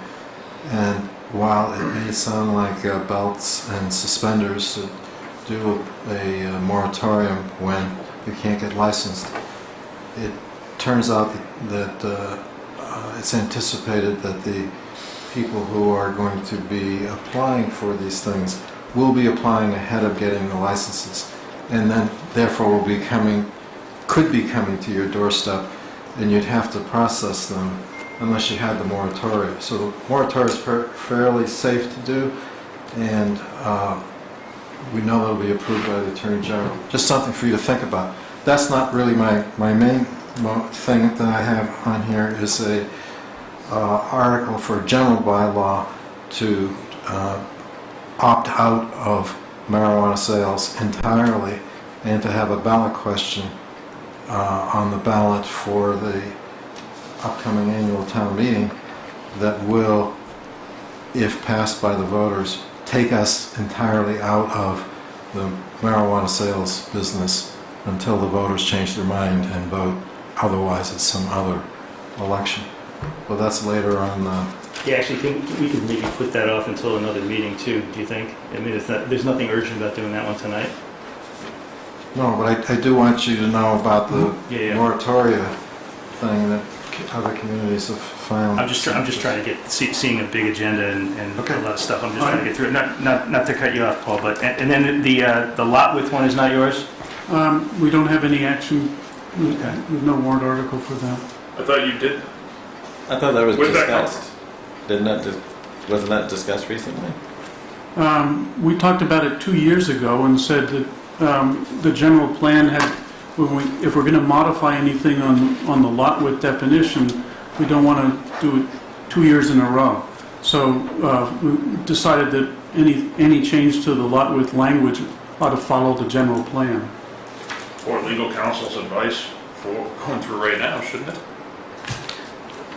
2 years ago, Well, so when we do that, can I suggest that Gino and I spoke over a year ago about the wording in the same section of maximum building height, which isn't really even enforceable because the way it's written, it's half the houses in Sherborn don't conform to, nor do any of the ones being built. The 35 foot to the lowest average grade. I thought we were going to work on rewriting that. Okay, so that's different than lot width. But yeah, so the next section. Both of them are written so vague we can't force them, apparently. We're finding out about the lot width right now. Maximum height, we don't really have one written. Building inspector just has to go with what he goes with. True? You can't build a colonial at 35 feet maximum at average lowest right now, unless you bury the foundation, right? That could be true, but that's different than it being vague or, Well, you're right, it's not vague at all. Yeah. But it's written in a way that I don't think we've built a house in Sherborn that conforms to that 20 years. All right, well, we haven't, the planning board hasn't talked about it. Happy to look at it. And the same thing with the lot width. We haven't proposed any change yet. If we do, it'll be following the general plan. My assumption when that came up, and maybe I'm wrong, is that was in reference to what's going on, Lisa. Because it's that provision, is it not? That provision. Yeah. Well, we didn't bring it up. This wasn't discussed at all, on how to proceed with the lot measurement or anything at a recent meeting? At the recent meeting, it was reaffirmed that the planning board wanted to wait until the general plan was done. Oh, okay. Just as they had decided 2 years ago. Okay. So, I mean, you can refer it back to them if you wanted to. Got an audience comment? Just Sir? just a question, actually a request of the planning board, John and Gino. As we move forward with this marijuana dispensary discussion, could you just please make sure that you include the police department in those discussions? I would just respectfully ask that. Okay.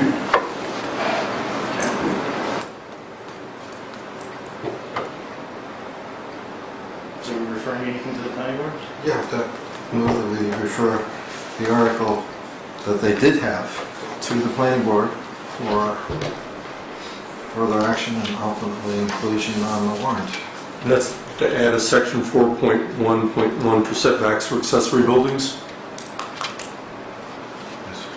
Thank you. We're a great team. Second? Second. Okay, all in favor? All right, so we referred that back to you, thank you. All right, thank you. That's the only one that is being referred? So the other two are gone. Well, the lot width thing would probably resolve litigation one way or the other, but if it's not going to get planning board support, it's not going to pass. Right.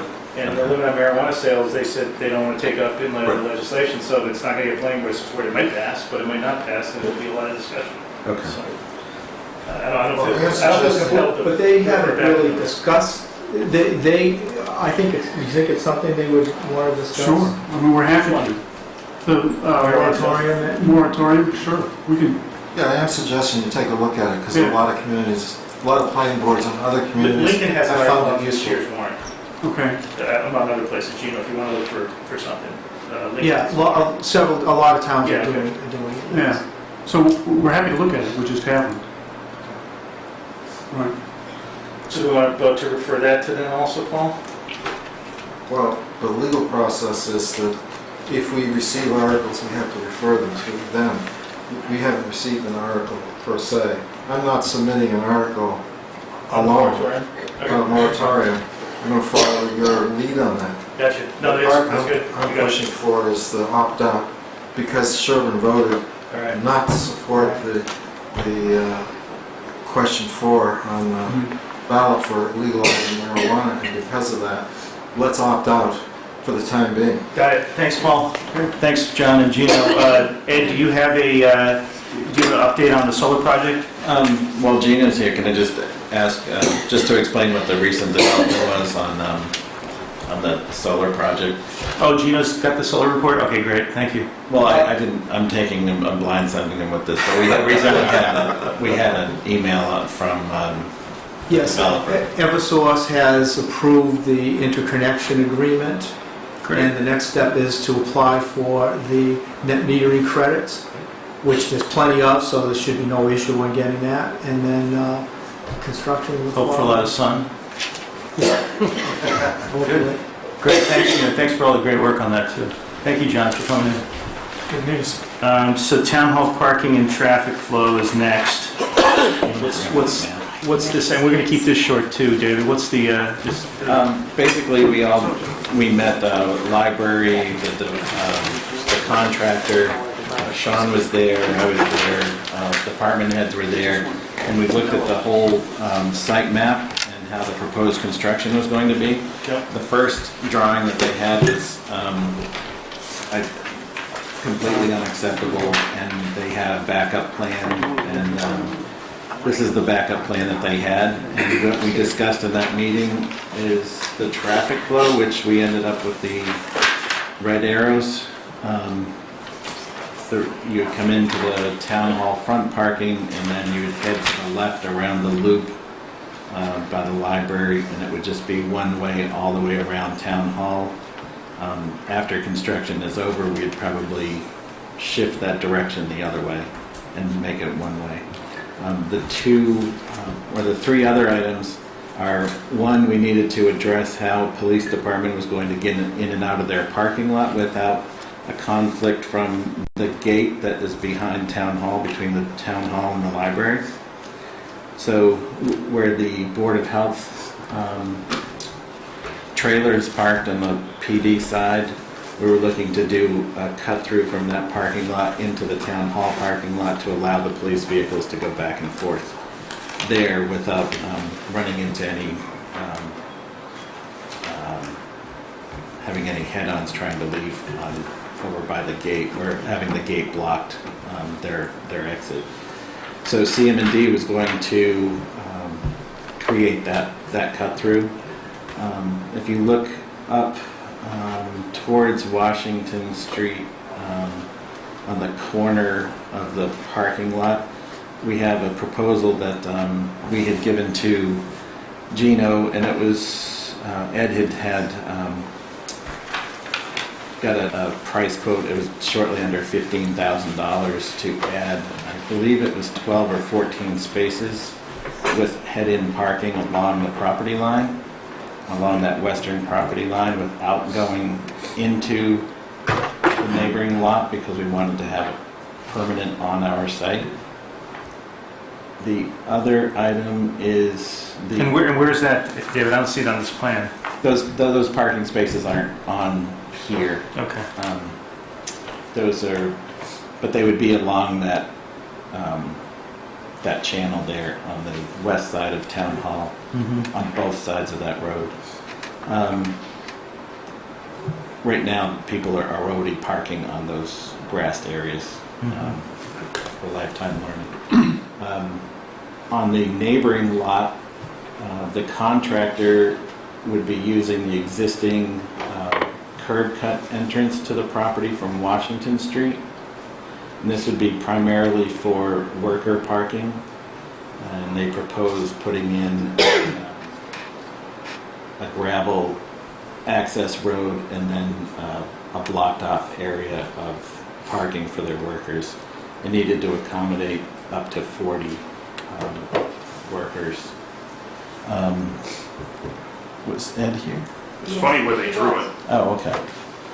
You mean on the side of the hill? Yeah, no, the block is drawn on the wrong place. It should be going where the house used to be. Instead, they're showing there's trees getting cut down if they were actually to put it there. There wasn't there weren't any proposed trees, but Ed, can you come up to the mic because and talk about how that lot could be used as far as what materials or what would have to be done on the lot on a temporary basis? Well, to be clear, Ed's not going to be doing it. No. The contractor's going to. I couldn't explain what the materials were that they would be building a park. What we discussed at the meeting was to pull out some of the loam and gravel in and basically do a rectangle shape over where the house used to be for the temporary parking. The other thing we talked about was long-term, whether or not to leave that as a satellite parking lot and then possibly do a paved walkway over to the existing lot, just to have the options. And then given the fact that it was gravel, we could also go back there, reloam it, reseed it, and restore it back to its original state. I don't think we will be able to get to that decision point on whether you want to keep it there permanently until after we've seen what it's. Yeah. You gonna put it down on a fabric, or are you just gonna put it right in the ground? Just right in the ground. So you're gonna have to date out afterwards then. How many spots are It's there just for the gravel. employee Top parking? dress it. It has to be pure material. They're not going to use any recycled material over there. Right? No. On the lot? Not the contractor, the town employee parking, the blue box. We're retaining those. It's just they would have to be accessed a different way. So there's only going to be 4 spots? There are 4 there now. That doesn't change at all. And that's employee only, just so you don't have a lot of people driving through there on a constant basis, is that Right. right? And we'd have to put, you can see 2 little circles at the end there that would have to say "Do not enter." So people employee would and come. selectmen only parking is what that is? Nice try. On the west side of Town Hall, between the tree and the sidewalk to the access, the Town Hall access there, we can put selectmen parking there. It was tight this evening. That's a city recess. Oh, it's been tight in the mornings. It's, now Lifetime Learning, COA has agreed they're parking at one of the churches and getting transported, right? Yes. We've talked to St. Teresa's Church, and they're going to allow us to run a shuttle bus from their parking area up to Town Hall and then back. So they will be doing continuous loops for about an hour, then the class will be held, and then they'll repeat the process. Is that coming out of the Lifetime Learning budget? Yes, it is. Excellent. Just want to ask It's you a good about idea. Sanger Street. First, are there going to be any closures of Sanger Street contemplated? No, no. The fencing is up. There's no closure on Sanger Street. So at all times during the construction, Sanger Street's going to be open? That's what the plan is now that we discussed, right? At most times. With the exception of a couple of Physically deliveries. inconceivable, they wouldn't shut. Well, They already did last week. yeah, that's another issue. But the contractor made it very clear that they were only going to use that, what they referred to as Gate 1, Right. for a refuse trailer. And, because remember I asked that, is this Right. you're not going to be using this all day to... No, they make said that they would deliveries. drive onto the property and that without blocking the road. But Yeah. I don't know how they're gonna do that. Yeah, but he made it clear that that one gate on Sanger Street was specifically for the refuse dumpster. And they would only be dropping a new one off and taking the old one out. That was it. So it should be very minimal impact to traffic. So apparently they're gonna use right in front of your office to get the materials in and out? Well, I'll tell you what, this new Gate 2, you were at that meeting, Sean. This new Gate 2 is brand new tonight. I thought they were putting Gate 2 pretty much between... It was supposed to be right over Town Hall. Yeah, so I don't know how... But again, the addition's on the back side of the library. I don't know how they're gonna get materials back there unless they're gonna put a crane on top of the roof. Yeah, I don't know how they're gonna do it. So the police lot is cut off from Town Hall, is that the idea? Well, they originally were talking about doing that, and I made it very clear that that was not going to happen. When they first brought the plan forward, David had mentioned at the beginning of the presentation that they had this map, and it literally had half of the lot in front of the police station fenced off, and then to the rear of Town Hall, and then to the corner of Town Hall, and back to the library. And I was obviously concerned because we have a responsibility to respond to emergencies, and I asked how are we supposed to get cruisers back and forth out on Washington Street. So we had a long discussion about that, and that's when we went back to what we had discussed at the 5 or 6 meetings with the library committee before the general contractor got hired, and we talked about having CM&D make a pathway that would accommodate 2 vehicles going back and forth. So the pathway is going to be in the corner where the Board of Health trailer is Why coming. is CM&D doing this instead of the contractor? I don't know, I Just thought the came up. contractor was doing it. Yeah. But the cut-through is the reason for the London Star Rotary going the wrong way. Yeah. Just to confuse everyone. The cut through is the reason for it? Well, yeah, because if when they're trenching across the parking lot, that would be basically in front of the police station, right? They'll be cutting off that section during the day. So the cutoff where that trailer is right now in the dumpster has to be used by the police vehicles. They wouldn't be able to switch back and make it. So it's one or the other, got it. But so those spaces that are in the police lot now, though, are going to be unavailable for parking, is that the idea? Couple. So you have 21 spaces. You lose 2 with this. Temporary. Those are 2 in each lot. But as far as town hall attendees, can they get back there and park? Yes. Okay, all right.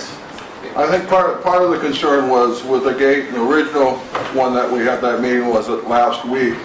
Part of the concern was what's going to happen if there's a construction vehicle waiting to get in or waiting to get out, blocking the cruisers. That's why creating the second, in a sense, a second egress out of the police station. The also reason for making it one way, that if the cruisers was heading out to a call, you didn't want to worry about running into someone and having someone have to back up or anything, to make it an easier response out of the property.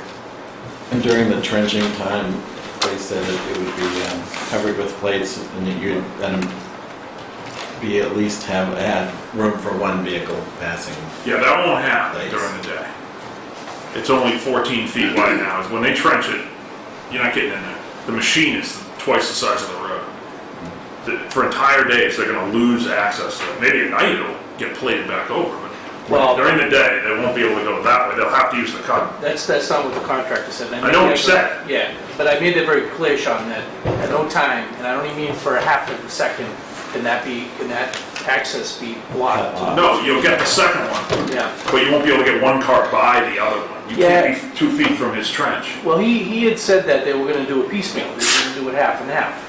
Isn't that what the ultimate decision was? They were going to trench and plate. Yeah, it sounded to me like it wasn't going to be completely impassable. Yeah. That's what they committed anyway. I know. 20,000 gallon tank on the ground. So what are you looking for from us on this, David? Do we need anything? Feedback? No, I mean, this is the best we could come up with. We still have money sitting in that article to look at the traffic flow from 2 years ago. Well, it looks like it was never used. They just kind of blew right through that. Nancy? I have a couple of concerns with this. It sounds like you're going to access that lot from Washington Street, and we had Mr. Teddy come in with his crew and fix that curb, because there was a driveway there before, and when we have rain and so forth, it was making erosion come down there if you're going to have people coming over. So we've actually planted a tree where that was so that it wouldn't come in there. Daffodils are planted there, and there was a stone there. It's not a stone there now. The Scouts did a Pachysandra thing around the tree to protect the drip line of the tree, and that's all been mowed now. And nothing should happen under that drip line, or you're going to make that tree die. And it was. No, Ed was conscious of the invasion that could possibly be on the root system of the big tree, but There's also still an open well there that's been capped that people have to be aware of. I don't know why the access isn't from Solon, where there's just a big boulder in the way, and they could make their gravel thing come up. Where?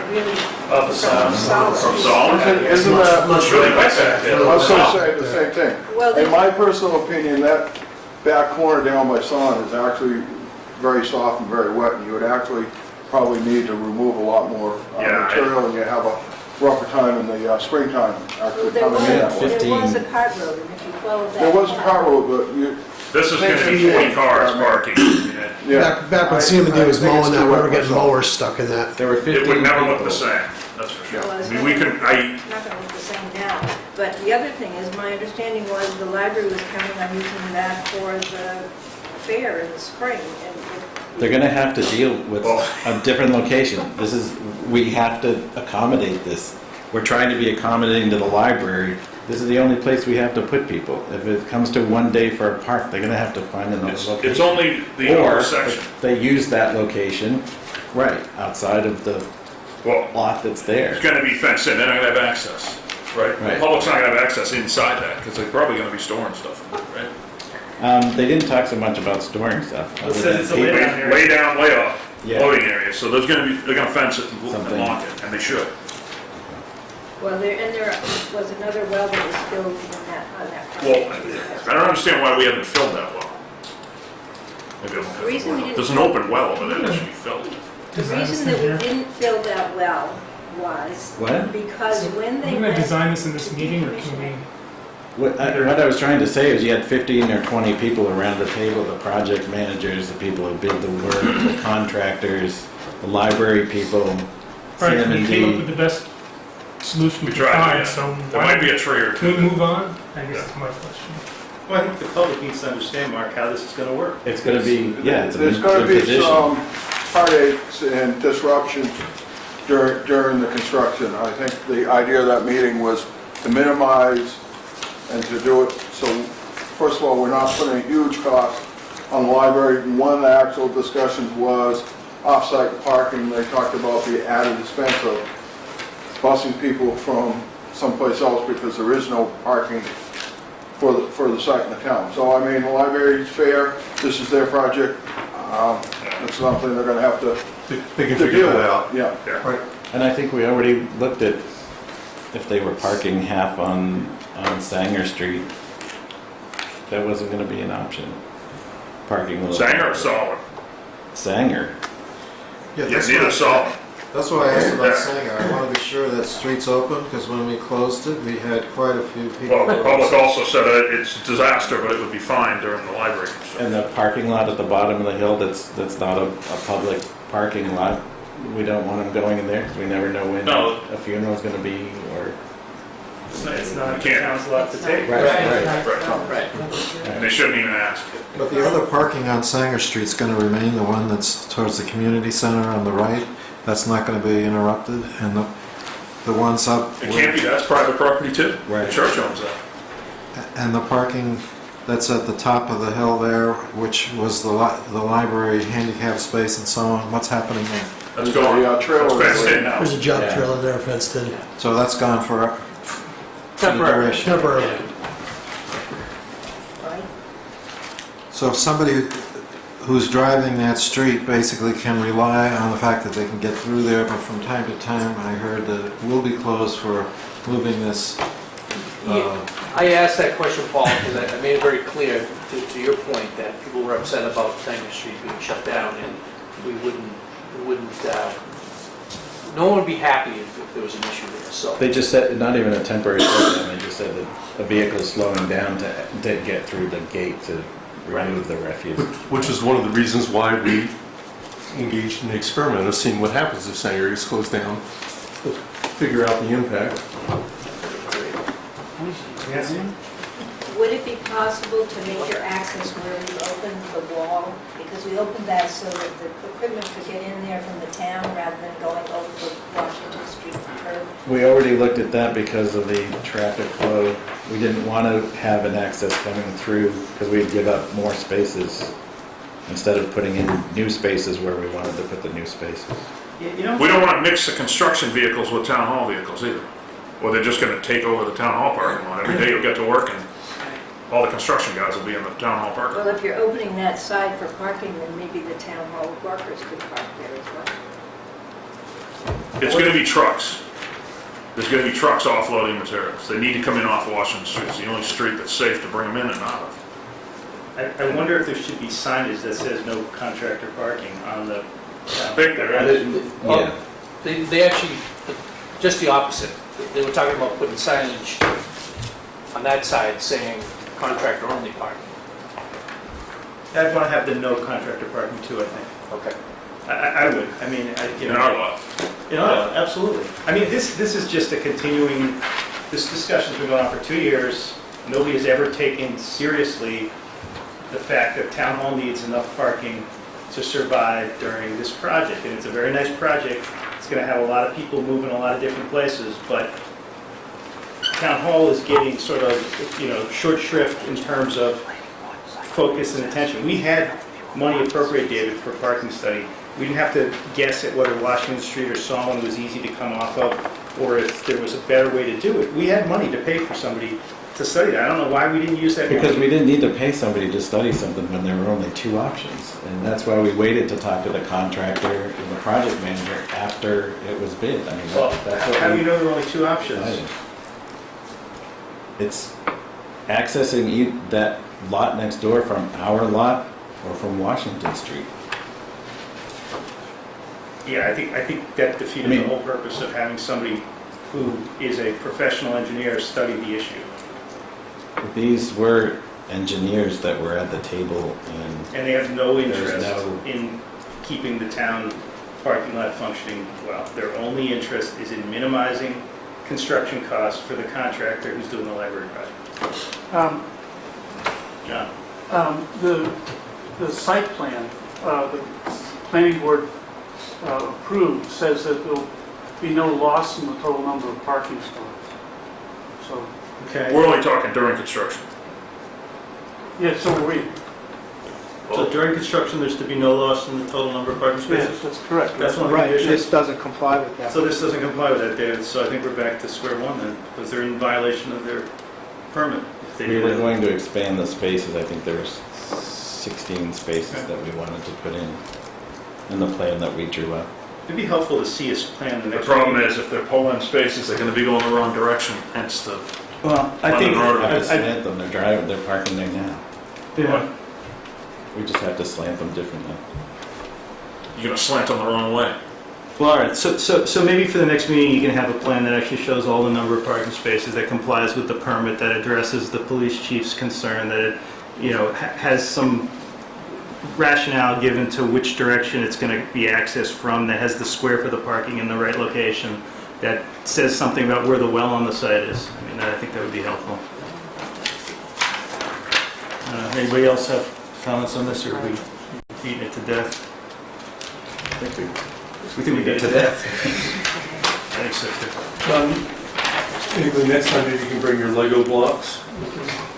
All right, so we have an item for a consideration of an action re-reported dog bite. I don't know if we have to do anything on this item at this point. Yeah, I want to press forward with the notion of having a hearing. I don't entirely agree with the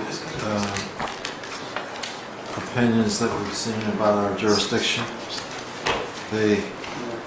I believe we could establish the fact that the dog operator is actually conducting their operation in the town because they regularly bring their dog here. And because the dog is regularly in Sherborn, the threat of injury to the public is our responsibility, because that's where people are getting injured or could get injured. And I think I also would be of the opinion that we could enter an order preventing the continued use of Sherborn as the site for the dog to be, I would say, informally housed or walked or kept in the town of Sherborn. I'm also mindful of the fact that if the dog owner doesn't object, then jurisdiction would be not contested. And in any event, I don't think we should leave the Sherborn resident whose granddaughter had been injured without the support of our having taken some votes to request the town of Framingham and its Board of Selectmen to take action to protect the residents of the town. So my thought would be that we schedule a hearing with the aim of doing what we can within the town and to formally request the town of Framingham to take action. And as part of scheduling that hearing, we provide notice to the dog business person who's been bringing the animal to the town on a regular basis.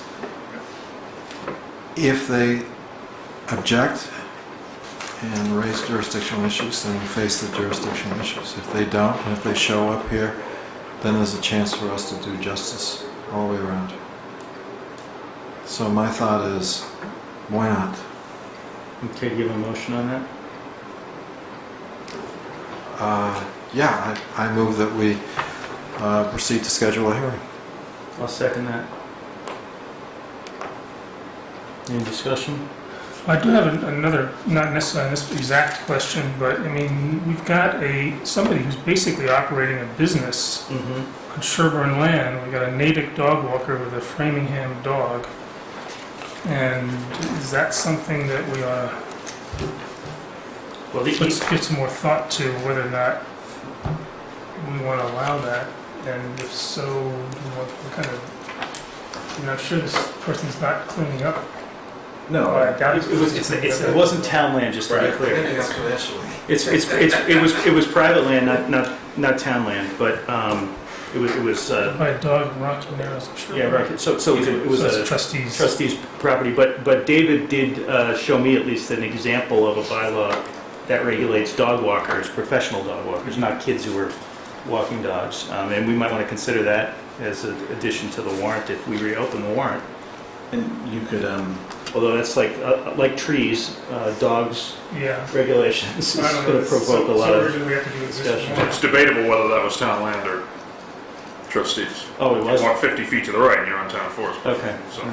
So in terms of the jurisdiction, the argument would be that the language in the statute that a dog kept in town would be interpreting it not as where they reside, but just where the dog is located She within. kept bringing it to town, is what Paul's saying, so. Yeah, she kept bringing it to town, to the town. So the dog is being kept here, and while it was being kept here, it attacked a young child who was being carried by their grandfather, I believe, and bit that child. Yeah, and I'm not questioning the facts, I'm questioning the your interpretation of the statute. I don't have a problem with doing it, the focus is going to be on whether or not a dog kept in town, this dog in this incident would be considered a dog is kept in Sherborn. No, that's a question. That's a question. But I think to air the issue and let people know that there's a dangerous dog that's regularly walked in that area is probably worth doing. I agree. That's the whole point, that even if ultimately it's determined that the dog isn't, quote, being kept when it's brought here regularly, the fact is our citizens and visitors to the town of Sherborn are exposed to a danger, and nobody knows about it right now, and could be the injury that occurred to that young child could happen again. So why not take the occasion? Got it. Yep. Don't disagree. So Can I make another point to that while he's making a point? Could it be that the lack of leash law is actually providing, enticing people to bring dogs here? Could be. But if someone with a Framingham dog and a native dog, don't they both have leash laws? Okay, we don't. So we're inviting people to come on our property. That's run the maybe dogs why we loose. need this professional dog walker law that David knows about. So. Right, and maybe a leash law. But you also think if this discourages somebody who's been irresponsible from bringing their dogs into town as a professional, that's good too. I mean, we don't need the hassle. Right. the notice would go to the dog walker in Sherborn and the dog owner in Framingham. Yeah, we can work those details out later. The point is, Paul has made a motion to schedule a hearing. I've seconded it. We've had discussion. All in favor? Okay, great. You also wanted to move, I think, to have a letter written to Framingham, Paul, or not? No, I think it's part of the hearing. When we get, if we find responsibility that the dog, something needs to be done for the dog, I would say one of the issues that some of the correspondence has raised is that do we have a remedy? And I think one of the remedies is formally asking Framingham to follow our lead as a result of our hearing and to implement the things that we decide should be done with the dog. The dog's in quarantine according to this report anyway. Yes, for the time being, All right, yes. good. Okay, great. Now we were going to go to, well, do we need to go to an executive session? Chuck, I think I would turn to you in terms of whether the contracts are in a place where we need to go to executive session or not. Have we seen what you're going to give us? The packet includes the near latest draft of the proposed contract. David had a couple of minor amendments, which I don't have in front of me. I think you need to go into executive. Yeah. I think we're opening our executive session. There are minor I just changes. don't know if the fire chief's contract is ready to discuss. That's the couple minor changes. So those have to go to executive Yeah. session? Okay, Yeah. so those do have to go to executive session. And those are ones you've discussed with him? Yes. Okay, great. That Okay. David has discussed. All right, so I'm going to move that the selectmen enter into an executive session to conduct contract negotiations with non-union personnel, fire chief, and town administrator, and for the purpose of discussing strategy with respect to litigation if an open meeting may have a detrimental effect on the litigating position of the town, and the chair so declares with respect to the Gray Road LLC Coolidge Crossing, and that discussion in public session may have a detrimental effect on the outcome. I need a second and a roll call vote. Second, Mr. Colleen. Mr. Durances. Votes aye. Mr. Young. Aye. Mr. Brandon. Yes. And I am yes also. Having passed by a vote of 5-0, the open session is now suspended and we are now in executive session. We will return to open session. I voted aye.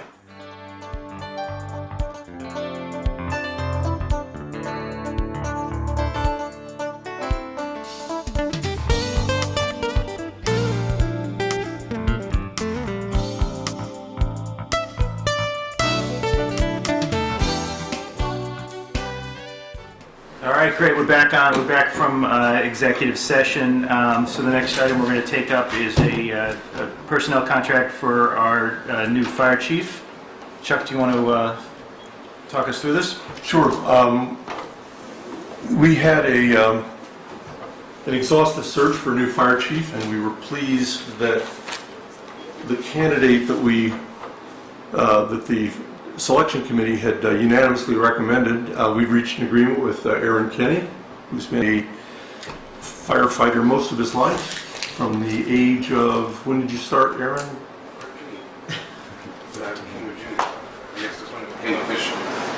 And we've reached agreement on the terms. Aaron will be starting full-time on July 1st, a 3-year contract. In the interim, he'll be coming up and leading the fire department on a part-time basis, coming up from Tennessee, and I personally can't tell you how pleased I am, because we were really, the selection committee was very impressed with Aaron and pleased that he is joining the town, and he's worked in volunteer fire departments throughout his professional career, including the Onset Volunteer Fire Department down the Cape. And David and I have been discussing the contract with Aaron and have reached agreement on it. So we have a contract that I would move to approve as the contract that we discussed in executive session. Second. Very good. It's been moved and seconded. All in favor of the approving the contract? Aye. Great. Hey, congratulations, Chief, and thank you. Well, can I suggest we actually sign it Yep. right here and now? Yeah, we can sign here now. Sure. While paper's still hot. It's not the fancy paper that this budget book's on. That's like some special stuff. That is some nice paper right there. Yeah. Maybe we could save a It's little an money. opportunity to Save a put little that money in. on it. Buffer too. The fancy paper with it. It's thicker paper in the book. We don't have a budget. We don't, I told her that. There you go.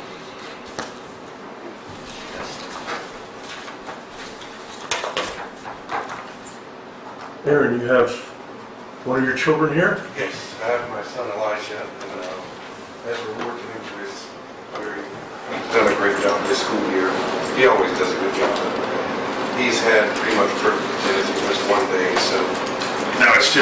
Yeah, now, 3. Well, now it'll be 3, but, I had him come with me to, help me look for houses and have some perspective and just to have some, Debbie and first born son and I hang out and just share together, so. Quality time with Dad. That's good. So he joined me and Did he feed you? he's been.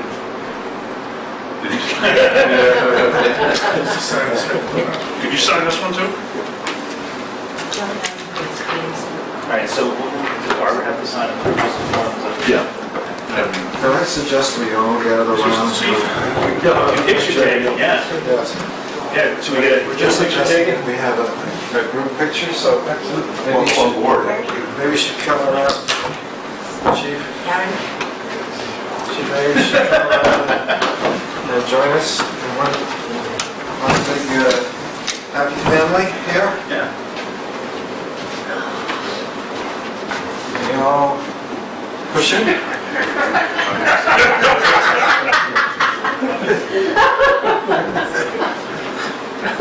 Remember, that's a head, not a football. No forwards.